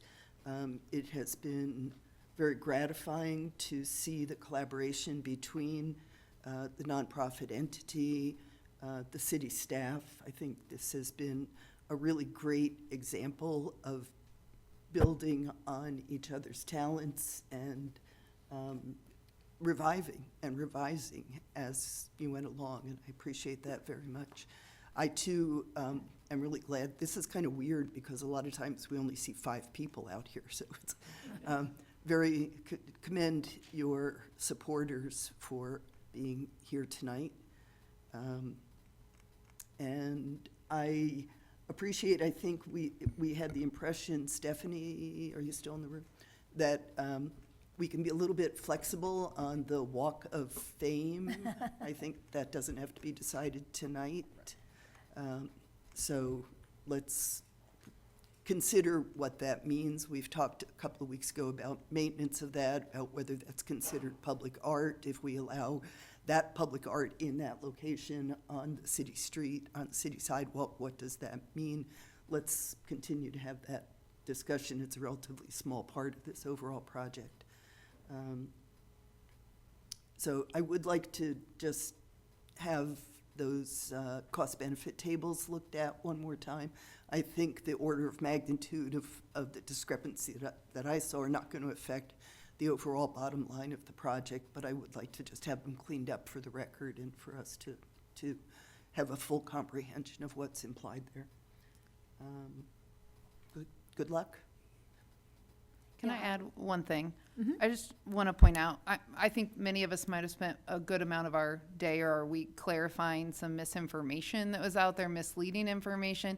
So I think my clarification, or my request to the community is when there's items on the agenda or topics that come up, reaching out to city staff, to commissioners directly, to developers, whoever has that request to get the clarification out there. It's much easier to have those conversations, have those discussions, walk through and get what questions you as a community member might have in that format. I know we got some emails that were very, very direct or negative in nature, and so trying to go back and fix that understanding of what that meant makes it more challenging. So and I'm speaking to a room of people who did not do that, so I'm referencing you, but I think just making sure that we're asking the questions, and I know as a commissioner, it's much easier when people come to me with questions that they have rather than the assumptions of what they think it is. It's much easier to have that conversation when there's questions involved instead of maybe accusations or misinformation that's floating around. I would second that. I had a phone call just today from someone in opposition of this project, and I spent easily 5 or 6 hours going through all the documentation in preparation for this meeting. And as I attempted to relay the more factual information to that individual, they basically said, "Oh, I've got to go, bye." And, do your homework. Try, and we're here as resources. Please know that we're doing homework for you as well. We don't just come and say, "Yeah, Blade's a great guy. I'm gonna vote for this project." We do think about what this means in terms of its economic impact on this community. Don't assume that we're just giving away public money for the sake of giving away public money. We're not doing that. I can say for myself, I consider each one of these decisions very carefully, and I presume that this commission does the same. So please don't fall down that stupid rabbit hole of Facebook and never come out again. Yeah, we all had a lot of input from various people, and I do think the more information we can get out to explain this situation, the better. I think there are always going to be people who don't want to hear the other side of the argument. I do think that many of our individuals who are trying to age in the place, property taxes are getting a little scary for them and that kind of thing. We need to find other ways to help those individuals. There are other ways cities do that, and we need to explore that. I'm delighted. I have wonderful Wareham memories. My daughter's wedding reception was there. My husband's retirement party was there. So I think it's great to see it rejuvenate, so to speak. And good luck to you and all you people in the audience. Now you know you got to open your checkbook after this tonight, okay? And then I think we will vote on this issue, and you can all go to the band concert. Before we move forward with a motion, just curious if there's any additional feedback from Commissioners Opelt, Commissioner Amchak, and Mayor McCullough regarding the funding of the public infrastructure piece? Oh, I would prefer cash. So whichever of those two funds, I'm not super picky on it, but if we've got the cash, then I think we should use it. I feel the same. I do too. I think either TGT or Yeah, the just sales tax would be appropriate. Yeah, for quick clarification, they are all cash. Okay. So, but if there's no preference, we will take Commissioner Minton and Commissioner Mata's comments under consideration and present that forward to you. Thank you. Who would like to make a motion? I'd like to move that we approve resolution number 71525 TAC A, determining the advisability of issuing industrial revenue bonds and authorize execution of an economic development agreement for IRB property tax abatement. Second. Moved and seconded. Would you call the roll, please, Kelsey? Commissioner Opelt, Yes. Commissioner Motta, Yes. Commissioner Minton, Yes. Mayor McCullough, Yes. Commissioner Adamchak. Yes. Motion carries 5-0.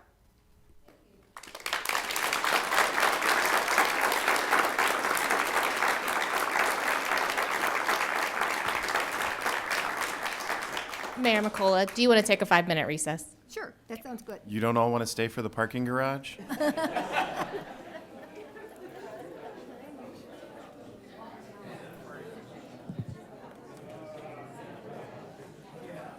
Eileen, how are you? It's good to see you. Thanks for coming out tonight.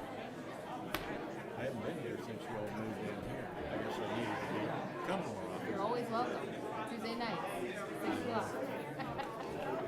Take care.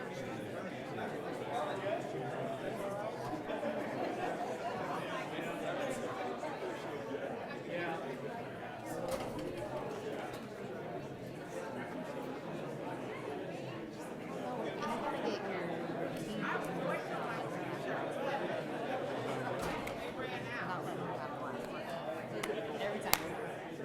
One more person, let's get up. Sean, 30 seconds.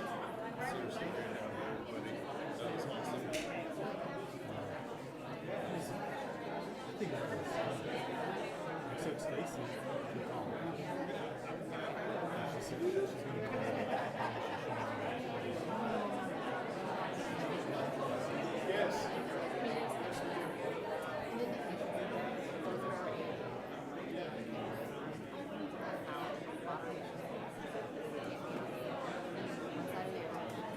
Until you win.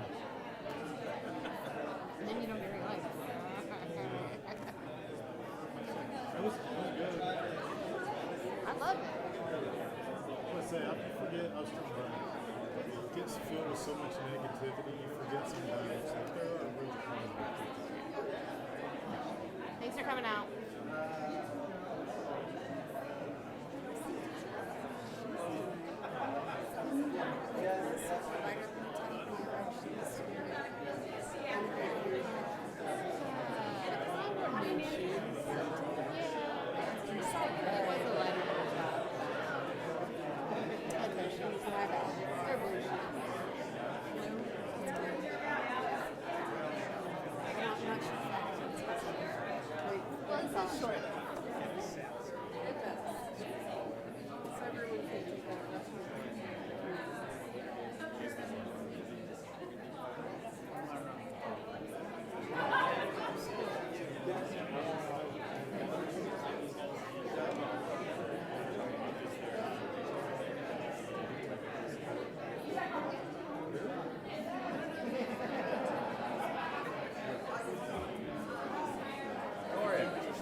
knew exactly where you were.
If the conversation could move to the lobby.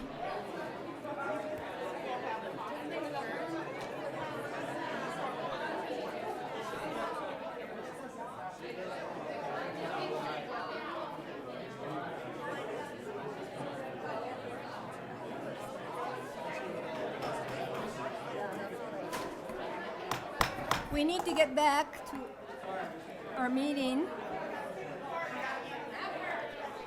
The first thing on the general agenda is to consider a lease agreement with HCW in downtown parking garage. Thank you, Mayor, Commissioners. It's really cool that we get to talk about two iconic downtown structures tonight in the Wareham and the downtown garage.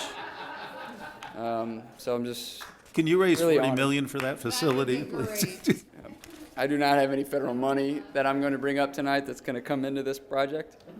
But Pity. give you a quick recap. Obviously, the garage has been in existence for a little over 12, 13 years. Last year, we approved a fee resolution and fee structure that we had planned to go into effect beginning in August of 2024. Very similar to how the Aggieville garage, actually pretty much exactly similar to how the Aggieville garage was set up initially 3 years ago, with the first 2 hours free, $2 an hour, $10 daily max. And then we did try and work in this potential for a reduced group rate. When you brought in a large group of people, they could get that daily max down to $5. At that time, we also were going back and forth with the Hilton and HCW because of their upcoming commitments using TGT money to help offset some of those fees up front through the end of 2024. And at that time, you had all dedicated up to $115,000 in transient guest tax funds. However, we limited implementation of the fee structure primarily due to a Park Mobile glitch that was related to the promo codes and those reduced rates. So we couldn't get it to work. We were working back and forth with Park Mobile for a long time to get it to work. So we never ended up using really that many TGT dollars for those group rates to be reimbursing. Jared, could you clarify what HCW is for the home audience? HCW is the corporate company that is out of somewhere in Missouri, I believe, and they run the Hilton. Springfield, yeah. Yep. Just make sure people know what Yep. we're talking about. Yes, yeah. So HCW is the company that manages the Hilton Garden and the Conference Center. So we did get that promo code glitch fixed near the end of 2024, but at that time we were trying to, when it was working, we were still running into just some issues with the difficulty of groups coming in, large groups coming in, potentials for like refunding guests when things were wrong. It was a long process for members of the public to go to the conference center or their group to talk about parking, and then they come to us. So HCW wanted to go back to an initial conversation with us about working to have just a large block of reserve stalls. Prior to pausing that implementation, we did have a lot of permits coming in. 30 part-time employees within the downtown district had purchased permits with us, and then a handful that purchased 24/7 reserve stalls and open stalls during the business hours of the day. We were able to track generally just cars coming in and out of the garage during that stretch because we had the LPR cameras in. On a monthly basis, we were seeing anywhere from 2,500 to 3,500 cars coming in, on average about 100 cars a day. But when you looked at it day by day, you could see days where you'd have 11 cars parking in the garage or up to 400 on some of those big events. So we came to terms with HCW on a 5.5-year agreement that would start here in mid-July if approved tonight. They would get 250 reserve stalls with that lease agreement, and they would be theirs 24/7. And the idea, and I'll show you the outline here later, but they would basically occupy the second and third floors of the garage. There is the ability in this lease agreement for them to increase that reserve stall at the same monthly rate to up to 300 stalls. There's responsibilities of HCW to put up their signage, so any costs associated with signing their stalls to make it known that those are reserved for HCW guests, conference center guests, would be responsible for them, and they're also responsible for the general upkeep of those two areas. So this isn't large maintenance we're talking about. This is sweeping, cleaning up trash, spilled substances, to make sure it's just a clean downtown garage like we've been doing for the last 3 or 4 years now that we have consistent presence in the garage. Primary reason there is if we're not occupying the second floor or the top floor very often, our parking enforcement officers and maintenance crews aren't in the garage daily to be able to upkeep those areas. So that is part of the lease agreement. I do want to point out, I have the little couple asterisks right there. This was left out of the agreement that is in your packet that you've all reviewed, but there needs to be a provision, and this is something that the city and HCW have agreed upon, but we just didn't get it put into the one that was signed, was that their charge that and their fee that I'm going to talk about here in a couple of those slides will begin on September 1st in the event that they don't have their signs up. So if they put their signs up August 15th, we're going to start charging, and they'll have a prorated monthly charge for their lease stalls. If they take longer than that 45-day window, they're going to start paying the monthly rent for those reserve stalls, regardless of if they've put in their signs up. There is a potential for shared use of the stalls. We just understand that there are events where they're bringing in a lot of people or the community has a large event, and if we both come to an agreement that, okay, we won't charge, or okay, you won't charge because of this community event, we can come to an agreement to share the use of our stalls and their stalls.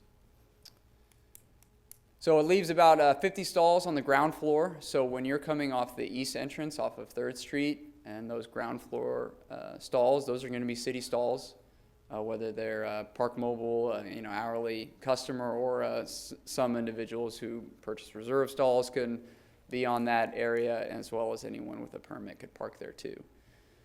When you kind of take that turn and you start going up to the second level, or if you're coming off of the west entrance off 4th Street, all the way up to the roof is going to be HCW reserve stalls. So they'll be responsible for how they're going to sign that area. And then once you get to the roof, those are our additional about 120 stalls that can be used for the public. The way the monthly rent for the lease of these stalls shakes out is $25 per reserve space per month. So on average, we're getting about $6,000 a month, and annually it's going to bring in $75,000. That would go into the parking fund. Ideally, we would like to use that money to invest into the downtown garage for those capital improvements that we've been discussing for the last couple of years.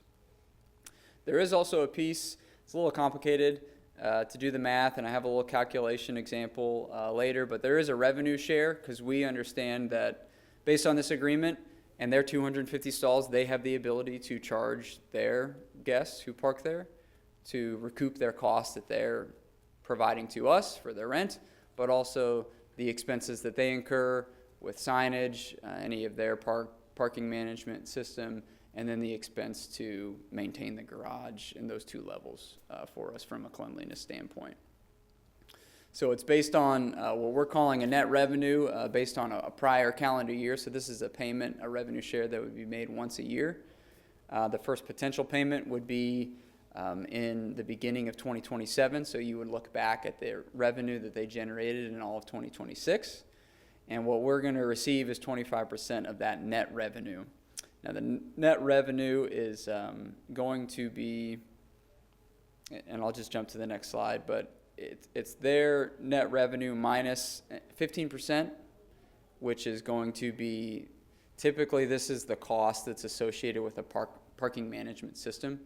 A good example, Park Mobile. If someone gives us $1 on Park Mobile, we're getting 85 cents because Park Mobile needs to pay their fees. So that's why that 15% is incorporated in there, and then minus another $150,000. $75,000 of that is obviously the money that we're getting from them on an annual basis, and then any expenses that they have. So, for example, if HCW collected $250,000 total in revenue in 2026, they'd be charged $37,000, 15%. So automatically they have less than that because of their parking management system fee. And then you would also subtract the $150,000 that I mentioned, so we would get 25% of that. So in that year, we would have generated $90,000 roughly in revenue for the parking garage. Any questions about that before I move on? Yeah. So do they have to use Park Mobile for their vendor? No, my understanding, I don't know the exact vendor that they are using, but you're going to pull into a stall that has a sign that says this is reserved for HCW parking, and there's going to be a QR code that someone can. What about when we have a mutual agreed upon community event? How will that work? The easiest way to answer that is if there's a mutually agreed upon community event and parking's free, we're going to go into our app and you can't pay. We'll turn off our pay stations, and when you log into Park Mobile, it's $0 charge, and the same would be for them. So that's what would happen on a mutual event. Okay. Where we were sharing parking, likely for something free. Okay. So they intend to put on.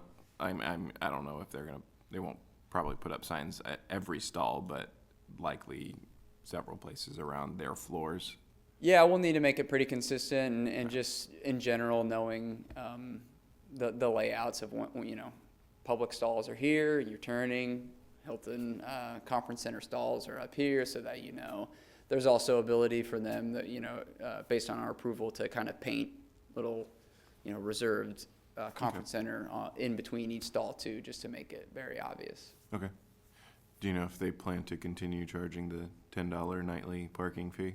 I don't know that. Okay. No. My understanding with that was always for their on-street or their surface lot parking. So what about handicap stalls? We'll have some city ones. Will they have some? Let me go ahead and jump to this. It's going to be pretty hard to see, but this is just a map for us to understand where are our stalls, but also what are you responsible for maintaining. So the red is going to be something that the city stalls would encompass, but also maintain. We're going to continue to maintain the stairwells. We have a lot of handicap stalls on the first floor, and then at each stairwell, you can see additional handicap stalls by the elevator. So those stalls are not included in the HCW stalls. Those remain public stalls. Okay. Jared, do we have to approve of the signage, or they, Yes, the agreement lays out that city staff needs to approve the signage, how it's going to be Okay. installed, where it's going to be. okay. I just know when we started charging, there were some signs put up that were directing people to not park in the parking garage, so I want to make sure we weren't getting into that. I hope we don't. I saw that they can't sublease. Does that mean they can't do long-term, reserve spots for other entities, correct? So those would still come through us? Okay. Yes. And then, they get to determine their fees, we get to determine ours will go back to our Yep. ordinance, okay? But they have alluded that they would intend to keep it consistent. Okay, Because if it's cheaper to go park in our stalls, they would park in our stalls. I know, yeah. It wouldn't surprise me if they were 5 cents cheaper. No, I'm just teasing.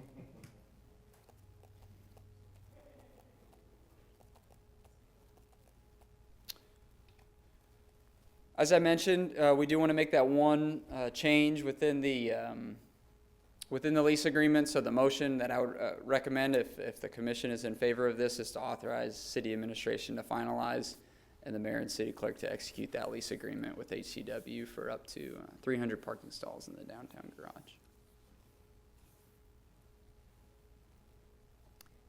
Any more questions for Jared? Oh, we didn't ever decide whether we would allow public comment tonight. This is a legislative Yeah, but, okay. So, I just, go ahead. I just want to say thank you. I mean, this was kind of a sticky conversation 6 months ago or 8 months ago when we first started having it. I was happy to see that the TGT funds that we had allocated for that were not needed ultimately. Thank you and to HCW for working on this. I think this was, I just think it's a good balance and a good compromise for the use of that space. And I do think it's important to note too, I know it's a 5.5-year lease agreement, but there is the ability there's provisions in there for us to, if it's not working out for HCW, they can back out, and then we have a parking system that can start charging again on all stalls, so. Okay. Is there any public comment on this issue? I do have a question. Oh, wait, sorry. Sorry. What happens Faster. if a non-hotel patron parks on the 2nd or 3rd floor and uses Park Mobile, because that just uses geocoding, right? So, It does, yeah. yeah. So how would that work? Well, either way, they're paying to park. Right. If those are going to be probably instances where we're going to need to have a conversation with, they're likely going to either reach out to us or they're going to reach out to HCW, and then we'll need to figure out what those circumstances. So So but- HCW is in charge of enforcement within their stalls. What enforcement mechanism do they have? Does it matter? I mean, I don't know if enforcement is the right thing, but yeah, they're in charge of making sure that people pay to park in their stalls. But what if somebody doesn't? Like, for us, we give them a ticket. Yep. For them, we're not gonna, I'm assuming, not gonna run the checks on those floors, so what would their enforcement mechanism be? I believe it'd be like any other private parking lot where they would need to enforce parking, that someone's there in violation, that someone is parking in their stalls, because these are leased stalls to them, that is not supposed to be there, or isn't authorized to be there. And so, how do they tow somebody out of one of those two floors? I try and never reference the towing ordinance. So as Jared said, it's just like a private parking lot. So if they believe somebody is parked there in their leased premises that shouldn't be there, then they'll have to call a tow company There won't be a lien on the vehicle associated with the ticket because we won't write tickets for private properties leased premise. So they'll have to work that out with the tow company in terms of paying for that tow and how to resolve that with the vehicle that they say is inappropriately parked. It's just like enforcing a private owner enforcing any private Okay, parking. okay. Just for additional background, the parking lots that are by the Candlewood and the Holiday Inn Express are also on public property that are basically at their discretion and leased to them through the city. So it's going to be similar as those parking lots. Okay, thank you. I move that we. Wait, we got a Public comment, sorry. Is there anyone from the public who'd like to speak on this issue? Andrew Von Lintel, 225 Four Winds Court. I'm sorry I missed part of the meeting, or part of this presentation. I was just gonna comment, I just wanna it to be a wholesale price, just whatever the market. I have no idea what the wholesale price is for a parking garage, or, any sort of parking stall, but a wholesale price, then they sell it at retail would be what I would prefer. Anyway, thank you. Okay, now, seeing no more public comment, go ahead. I move that we authorize the city administration to finalize and the mayor and the city clerk to execute a lease agreement with HCW for up to 300 parking stalls in the downtown parking garage. Second. Been moved in second. Chelsea, would you call a roll, please? Commissioner Motta, Yes. Commissioner Minton, Yes. Mayor McCullough, Yes? Commissioner Adamchak, Yes. Commissioner Opelt. Yes. Motion carries 5-0. Next item on the agenda is to consider exceeding the revenue neutral tax rate. Thank you, Mayor, and good evening, Commissioners. Wanted to take an opportunity while we're talking about the revenue neutral rate resolution to address some of the concerns that Commissioner Motta had raised when we did our July 8th work session. Commissioner Motta had raised the question, why is the city's overall property tax going up 6% if most of that is due to Riley County Police Department and their total request is only going up 5.5%? So wanted to kind of take that opportunity to go back and look at our numbers and verify. What we are looking at is we have our property tax, which most of us think of as our lots, but then we also have our motor vehicle tax. And so those motor vehicle tax numbers are provided to us by the state, and those have gone up this year. Last year in 2025, it was that additional motor vehicle tax was used to budget for delinquency in RCPD. We continued that practice into 2026, and so what you'll see here on that second line is the RCPD requirement with that delinquency and property tax rate, or that rate of delinquency included, and so that is a 6.8% increase. If we look at the third line, that is your Riley County Police Department requirement without that delinquency being included. And so that is that 5.5%. So again, if you would look at your proposed 2026 budget book on page 103, that delinquency is included in there, and you will see that for both 2025, which was adopted, and then the proposed in 2026. This is the recommendation that we included, the mill levy analysis that we included for you all in the July 8th presentation that does include that delinquency rate for RCPD. So that would be the 1.088. If we do not budget for that delinquency, we could drop the mill levy for RCPD to be 0.348.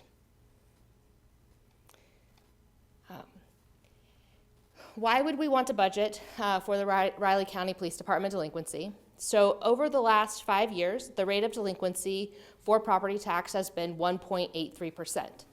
However, in 2023, that rate of delinquency was 2.34%, and in 2024, it was 2.67%. Statutorily, as the city, we are required to pay the RCPD requirement despite any revenue shortfalls. So when we look at our general fund, we do not budget a delinquency for property tax with our general fund. We have the ability to use our cash balances in general fund, or we also have the ability to use management oversight. As revenues are not coming in, we pull back on expenditures. So maybe we don't do a project that we were anticipating, or maybe we don't purchase a vehicle or a piece of equipment that we were budgeting when revenues are not coming in as anticipated. However, with that Riley County Police Department requirement that we have, we do not have the ability to not pay out what that requirement is because revenues are not coming in. So in 2024, we actually transferred $368,000 from general fund to cover the revenue shortfall for our CPD. In 2025, so this upcoming year, we budgeted $236,000 for that shortfall, but we actually don't know what that is yet. Year to date, we have collected 92% of the property taxes that we were projecting. At this time last year, we had already collected 95% of the property taxes. So that is why staff is recommending to include that RCPD delinquency number, and our recommendation would be to continue moving forward with that 1.088 mill levy increase to cover the increases in RCPD requirement. We'll pause there for any questions. So really, you're saying the difference is an increase or an anticipated increase in delinquencies year over year. It's not the police department budget driving up those additional costs. It's the fact that delinquencies are going up, which actually still affects all the rest of our budget as well. But like you said, you can try to squish down if you see those revenues not coming in the other departments, or you transfer fund balances too to make up the difference. Right. So, and that's why, like, I know I said your note, I think it would be good to spell that out in a summary, like we do the summary presentation, because again, if you're just reading the paper, you're saying this one's going up here and Sure. this one is, how can the city say it's going up more than, and then blame it on the police department type of thing? I mean, the police department budget did go up. It went up 5.5%. Yeah. But then we said the city was going up 6%, driven by the police department taking it over. And so people say, well, how can you go blame it on the police department? With the police department within the delinquency and having to make up. Right, and it's delinquency year over year. It's not just all the delinquency for 1 year, because we had to spend the money the year before. That's why I was a little surprised that it would have that much of an effect year over year for the delinquency. And I think too, right, as that total number increases, that percentage is going to increase. And so we are budgeting a 2 to 3% delinquency rate. While we've only seen that 5-year average is that 1.3, you'll see the last 2 years we've been between that 2.5, closer to 2.5%.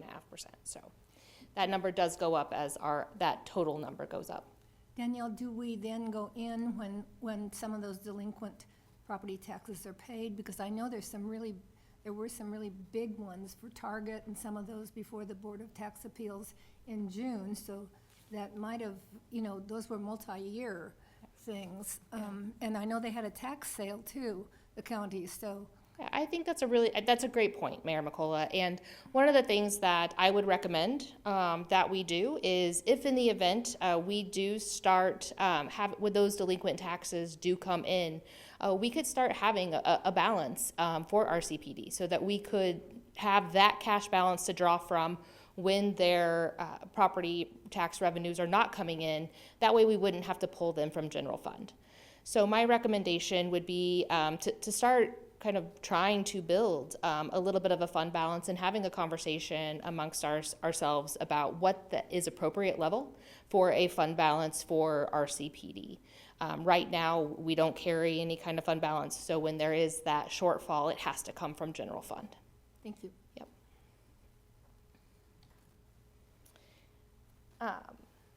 So we are here this evening to talk about our revenue neutral rate resolution.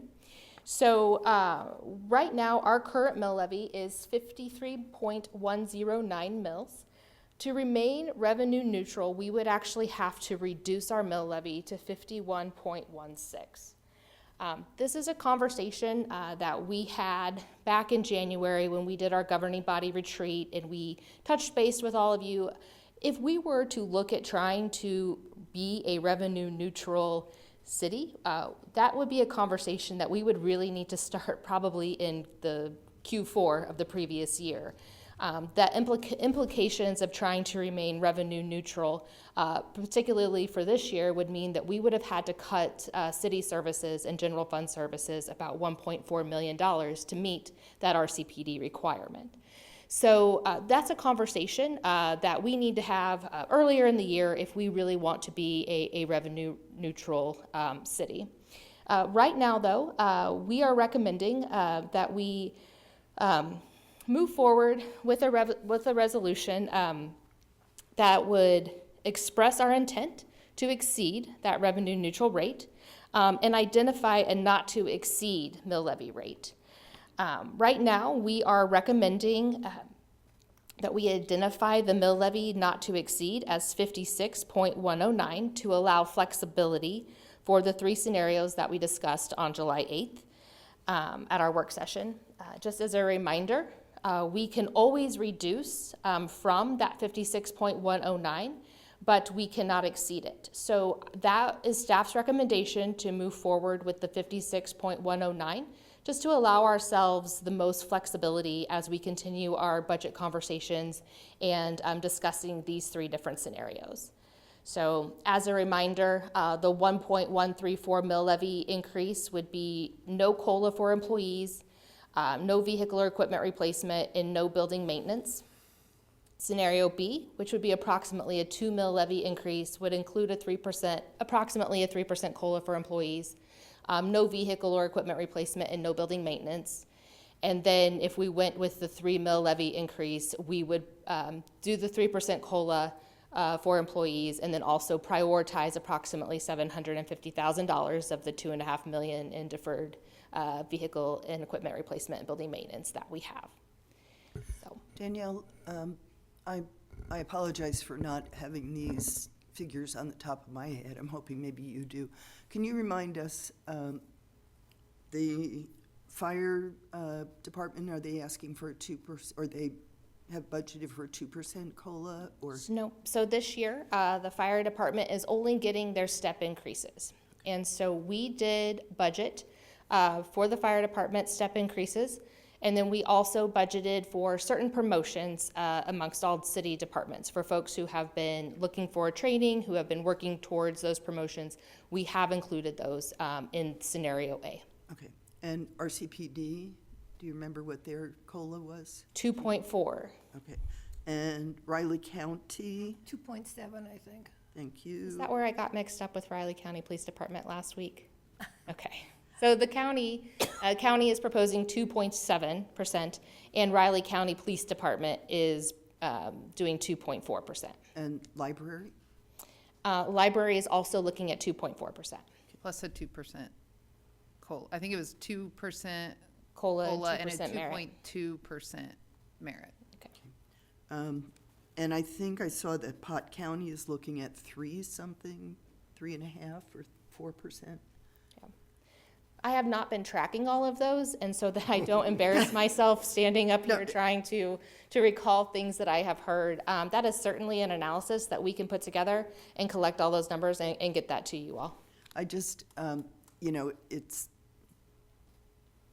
nickel and diming to an extent, but to quote a former city commissioner and mayor, nickels and dimes add up. And so if we could do another analysis of, what would 3% for everybody look like versus what would 2 or 2.4?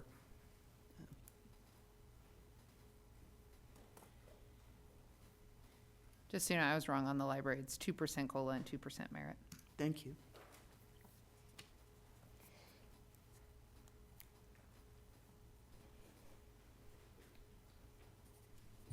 I'll chime in. I don't like your recommendation. That number would equal a 9.7% tax increase. And I know you can say we can always take it down, but this group didn't do that last time. We debated for a number of months, and then we just kept it up at that number. And maybe just to also add on that we did a 12.6% tax increase last time. So if you compound that compared to 24 of the next 2 years, that's 23.5% property tax increase. The other thing is, when the budget we did scenario A, that was a 6% increase. But then the Mercury ran the residential rate, and it came out to something like 7.2%, which what I figure, which is the number I often ask for, is what's the difference between the residential appreciation versus the commercial? Because they just do residential, they don't include in commercial. So that's telling me that that residential rate went up more than the 3.8% that, than the total did. So that 9.7% property tax increase is gonna be more like 11% property tax increase. And I know we had the same issue last year with the residential. It went up like 13.5 or something more than that. So you're looking at these numbers at better than a 25% property tax increase over 2 years.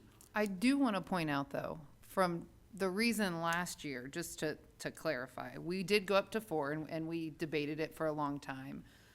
But if we look back historically, 2021, 2022, the salary survey was approved and implemented without the funding source. Then 2023, the mill levy was dropped by 3 mills. And so then 2024, which was shorting our general fund, and I think our projection showed by the end of 2026, that general fund reserve, the reserve balance would be pretty much depleted. So last year when we went up the 4 mills, 1.3, somebody correct me if I'm wrong, went to RCPD, and 1.2? And then 1.2 went to library and RCPD, 2.7 went to us. So we were still, from the mills standpoint, dedicated to the city. I felt like we were having to make up because we didn't also I'll say we, the commission didn't in 2023 when they lowered the mill levy. Lowered the mill, but still increased taxes. They lowered the mill, but also didn't adjust the budget. So we are outspending. That's our fine. You're revenues. very So we comfortable were- with the 25% residential property tax I didn't say I was increase in very 2 years. comfortable with that. What I said is seems like like we it. need to go back and look at where those decisions were made that led us to where we're at today. Because we can't just look at it in a vacuum of one time. And I understand trying to look at where it's at. And we do have a responsibility to keep our property taxes where we think they can be, which is, I don't like the big jumps. Either direction, because I think that's where we get instability. That's where that reserve fund gets depleted or it gets raised and then dropped again, and then we're spending one-time money and not creating revenue streams. So- Anyways, I interrupted you, John. Yeah, I still think back-to-back double-digit residential property tax increases is unacceptable, and over 25% in 2 years is unacceptable. That's why, no, wouldn't do the number this high, because I would have any intention of keeping it this high. And the higher we keep it, the higher it's gonna be at the end. We take it down, then the work's gonna be done to get to that lower number. We keep it up, it's just like the year before, we'll just keep it up. I do think it'd be interesting to know what just regular inflation was for that period of time. I mean, yes, appraisals have gone up, but also eggs have gone up and that kind of thing, Right, but the police department went up 13% in 2 years, and the library 10%, where this is going up 23.5%. So really, it's the city that's been at double the rate compared to the other entities. I mean, the police department makes up more than half of the property tax, but they're only Right. going up at More half of the the- rate of the more of the total mills. budget. So that's being driven by, so that property tax increase is being driven by the city.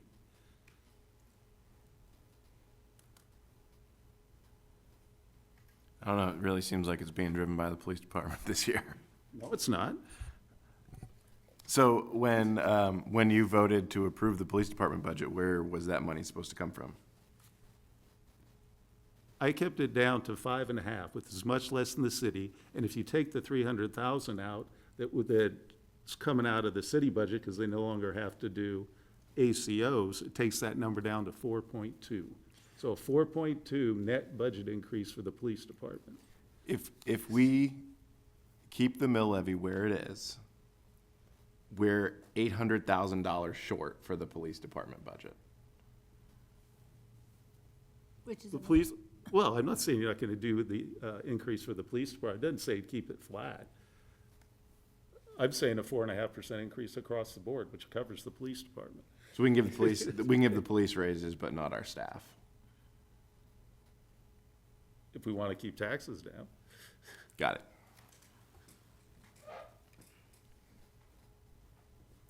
Well, I would just say, I think we're still not fully, we hadn't fully discussed all the ins and outs of the budget. And so I would be willing to say 2 or 3, depending on what other people think, just because we don't even know some of the things that are coming in. And we do have the ability to go down, and last year we had to go up because the mill levy had been so severely lowered the year before, and the money, the problems plugged with COVID dollars. But we have to keep up maintenance, we have to keep up staff pay, or else, it'll bite us in the end. And I just add that the police department went up 4.2%. They did give increases, but they kept their budget to only a 4.2% total increase while doing those increases.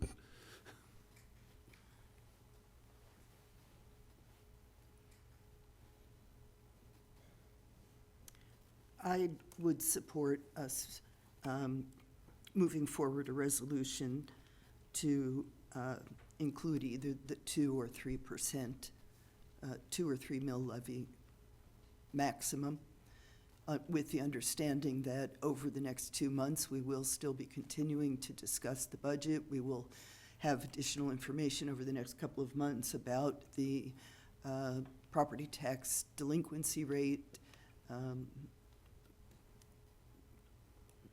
This gives us some wiggle room for decision-making. John, I'd like to ask that we get together for coffee so that you can explain some of your numbers to me. I'll be honest and say I'm having a little bit of brain fog with trying to interpret all of your. Okay, pass it down. But that I would support. Regardless, we're going to have to increase the mill levy to cover the expenses of the police department. So we will not be revenue neutral this year, and that's where I stand. No, we'd still have to do public comment and see if we'll have any, but I'll just make a prediction. If we do this rate, it will not come down.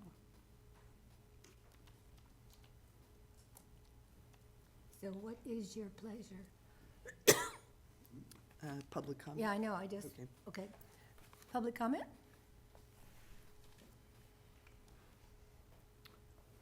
Andrew Von Lintel, 225 Four Winds Court.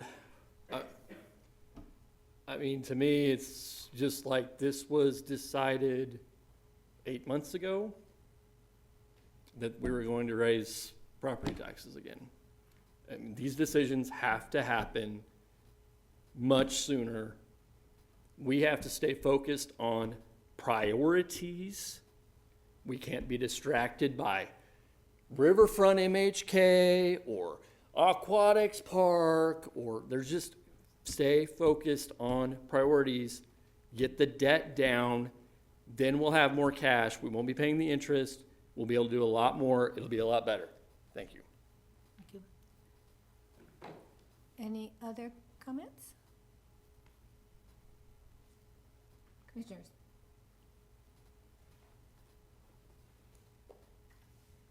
All we're really deciding is what we're gonna publish in the newspaper. I don't really care what we publish in the newspaper. I do think we need to have some very serious discussions on where we land. John, I do hear what you're saying, and I don't think we can do a 3% mill levy increase, but we can still have that conversation, and I think we should. I would also like to throw out here, and it's something that maybe we need to talk about at our retreat next year. I feel like we're also a little bit behind the 8 ball because the county has already started publishing its potential increases. I believe the school district has had some indication of what their rates are going to be, and I feel like it puts us in, we're the dog getting kicked down the road again because we're the last ones, and if we do this, if we do increase whatever it is, that's what people are going to be focused on. So I'd like to just throw that out there as something to consider next year. Andrew, as to your comment, sorry, I'm not supposed to talk to you, but, this was not decided 8 months ago, but we can be having the conversation earlier. Yeah, I mean, I agree with Susan on that, and I think I'd like us to have more of those prior to law board decisions as well, because I feel like they're setting this and then we're having to react in maybe a different way. As far as the scenarios, as I'll be honest, I feel like John's trying to point the finger elsewhere and not at RCPD. But I know last year we were in a much different situation. We were in a very different situation with our general fund reserves. We were having to recover from, like I said, the decisions of the past, which is why we had to go to that mill levy at roughly 4 mills and had to have those conversations. And I advocated for it to stay at that. I think we're in a different scenario. I'm more at that 2 mill levy. Still gives us some room to discuss. I think we still need to go through. I raised some questions about library, getting that increase. We haven't really had a chance to discuss that. I don't know that that's necessarily where the rest of the commission will stand on what to do with that $220-some thousand increase. I'm closer to the 2 mil levy increase. Yeah, one thing about the library is that they're allowed up to 6 mills, is that correct? That is correct. Yeah, and so I don't know where they are at that. That was just up 4 there. point. So they're at 4.294. Total 5.298. So they're under their legal, I mean, that's just, yeah, I think we do need to stop and think, and, RCPD, I had hoped that they would be holding the line a little more this year. The question is, that we have to ask the public, RCPD and many of our things we do are basically personnel. And so do we want to see fewer cops on the street and fewer fire, this is a decision we have to make because quite frankly, just regular inflation is going to drive the mill up every year. And do we not want to buy any more bulldozers? This kind of. Right. But I think this year, again, you take out the ACOs, which is offset, it's a 4.18% increase. Yep. I mean, I was trying to get it down to a 3.5%, but I think 4.2 wasn't bad. Oh, yeah. And the year before, there was a city commissioner vote that cost me getting that budget down a little bit more for the year before. So- Well, I know, I think, you worked on it hard, but we're just gonna have to say, do we want fewer cops? If that's what the public wants, or can we explain to them to provide the services that they feel they should have, this is what it costs. Yeah, but I guess the thing is, at least these, last and definitely not this year, it's not the RCPD driving the increase. So can I just have a clarification on animal control officers? So we are still paying the contract with Prairie Paws? Prairie Yes. Paws. We still are paying that one. It was about, was it quite 300,000 reduction from MFD? Was it, it's probably a little bit less than that, isn't it, like two something? But then we're getting charged 80% of that cost through RCPD. Correct. So it's not like a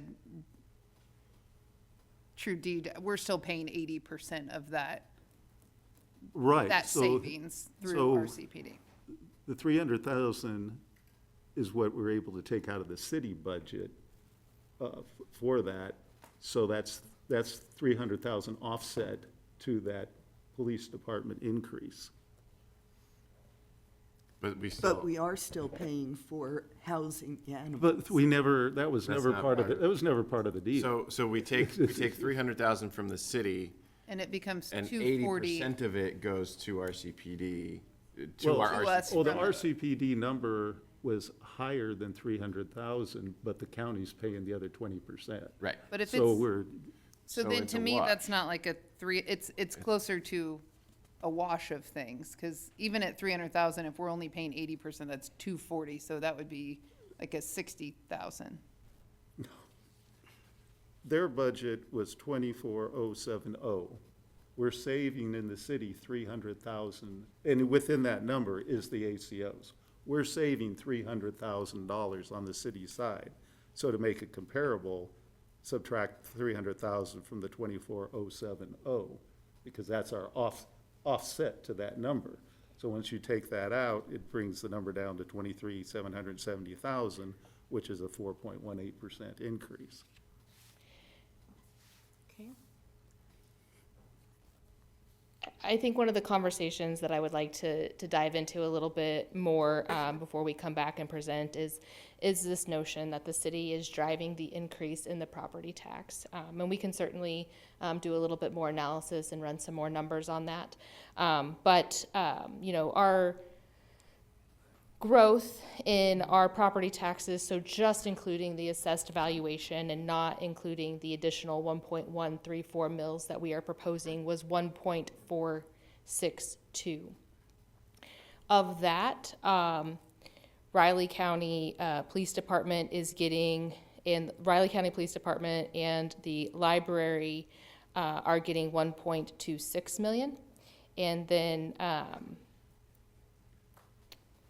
the city of Manhattan is getting $495,000. So and this is just looking at our mill levy and how that applies to our property tax. So I'm not sure if you're using the total property tax number, which would include the motor vehicle, or if we're also including some of the sales tax with the drive. I'm just using the numbers that you have published, because if you go up to 56.109 million, you're at $42 million. I'm still looking at 1.124. All right, I appreciate that. Thank you. I was like, I'm not quite getting there. Okay, thank you, Commissioner Mata. I appreciate that clarification. Danielle, one thing that I have struggled with during my last two budget processes is kind of drawing the lines of revenue to expenditures, because I know like our property tax value or our property tax income is not a one-to-one to general fund expenses. And it does kind of, there are some lines that cross and filter out, and it's challenging to kind of connect those dots. Yeah, so we try to put this together and put these two slides.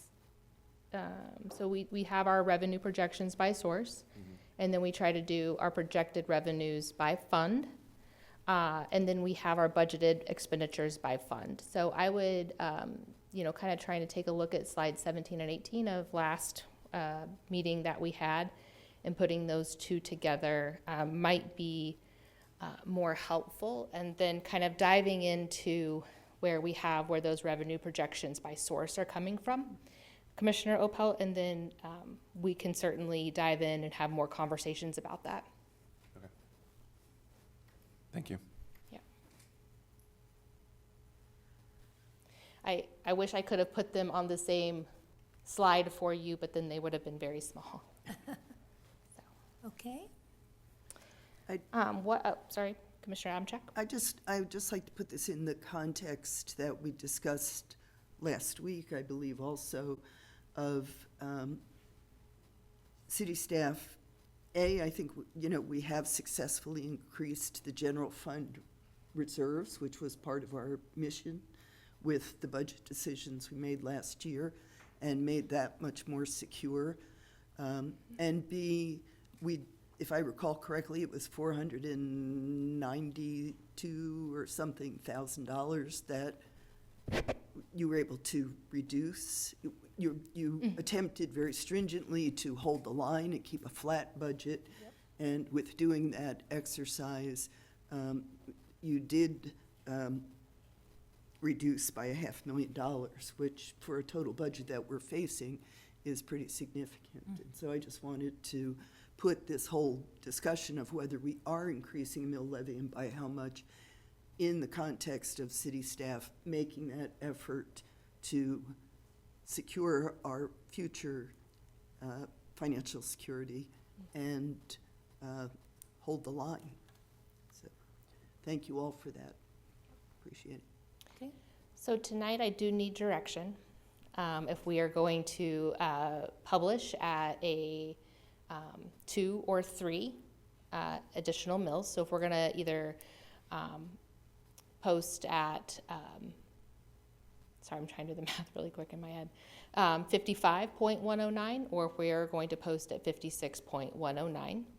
And then the other thing I need to make a quick note of is in the resolution, we had the hearing for the revenue neutral rate being on September 2nd, but because of the change that we recently made with going to 1 reading of an ordinance, we have to do our hearing on the same night that we adopt the budget.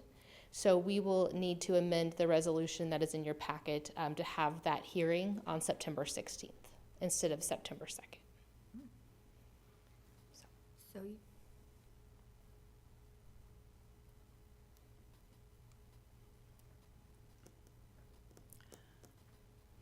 So commissioners, I think the question before us is, do we go for a 2 mil increase or a 3 mil increase as part of accepting this resolution?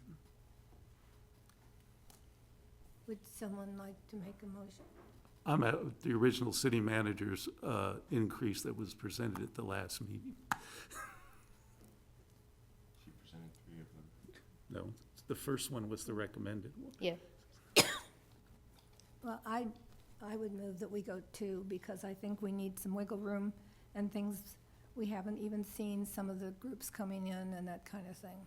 So the motion on the floor has been amended to post at a 2 mil levy increase. Is there a second? Second. Chelsea, will you please call the vote? Yeah.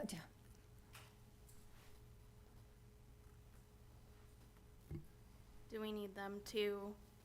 Do you want to make a separate motion from your motion to approve the resolution and to set the public hearing? Would you like to do those in 2 motions? That would be great. I think that would be Okay. cleanest. Thank you. Because we forgot that. Go ahead, Chelsea. Commissioner Minton, Yes. Mayor McCullough, Yes. Commissioner Adamchak, Yes. Commissioner Opelt, Yes. Commissioner Motta, No. Okay, then we need a motion to set the public hearing. I'll move that we set a public hearing regarding our intention to exceed the revenue neutral rate on September 16th, 2025. If we can go back to the Oh. motion in front of you, you have you have to approve the resolution even though you've given indication on the mill. Okay. And then you can just, when you read the motion, instead of September 2nd, if you say September 16th, we'll be able to make that adjustment and not have to amend the resolution. Okay. But we would need that action item title motion Do we need to mention the amendment in this motion? on the approval of the resolution. Yeah. Yes. Okay. Go for it. So I would move Okay, hold on. Now I don't know what to say. Ms. Jackson, would it be okay if I read and then they could say so moved? It's okay with me. It's okay with our it'd be city fine with clerk. So the motion on the floor would be to approve resolution number 071525B regarding the city commission's intent to levy a property tax exceeding the revenue neutral rate by 2 mils and setting a public hearing regarding its intention to exceed the revenue neutral rate on September 16th, 2025 at 6 p.m. at City Hall. Is that what you meant, Peter? So moved. Do I hear a second? Second. Chelsea, we're ready for the roll call. Commissioner Motta, No. Commissioner Minton, Yes. Mayor McCullough, Yes. Commissioner Adamchak, Yes. Commissioner Opelt. Yes. Motion carries 4-1. Okay. I move to adjourn the July 15th, 2025 City Commission We meeting. just all say yes. Second. All in favor? All in favor, yeah. Aye. Aye.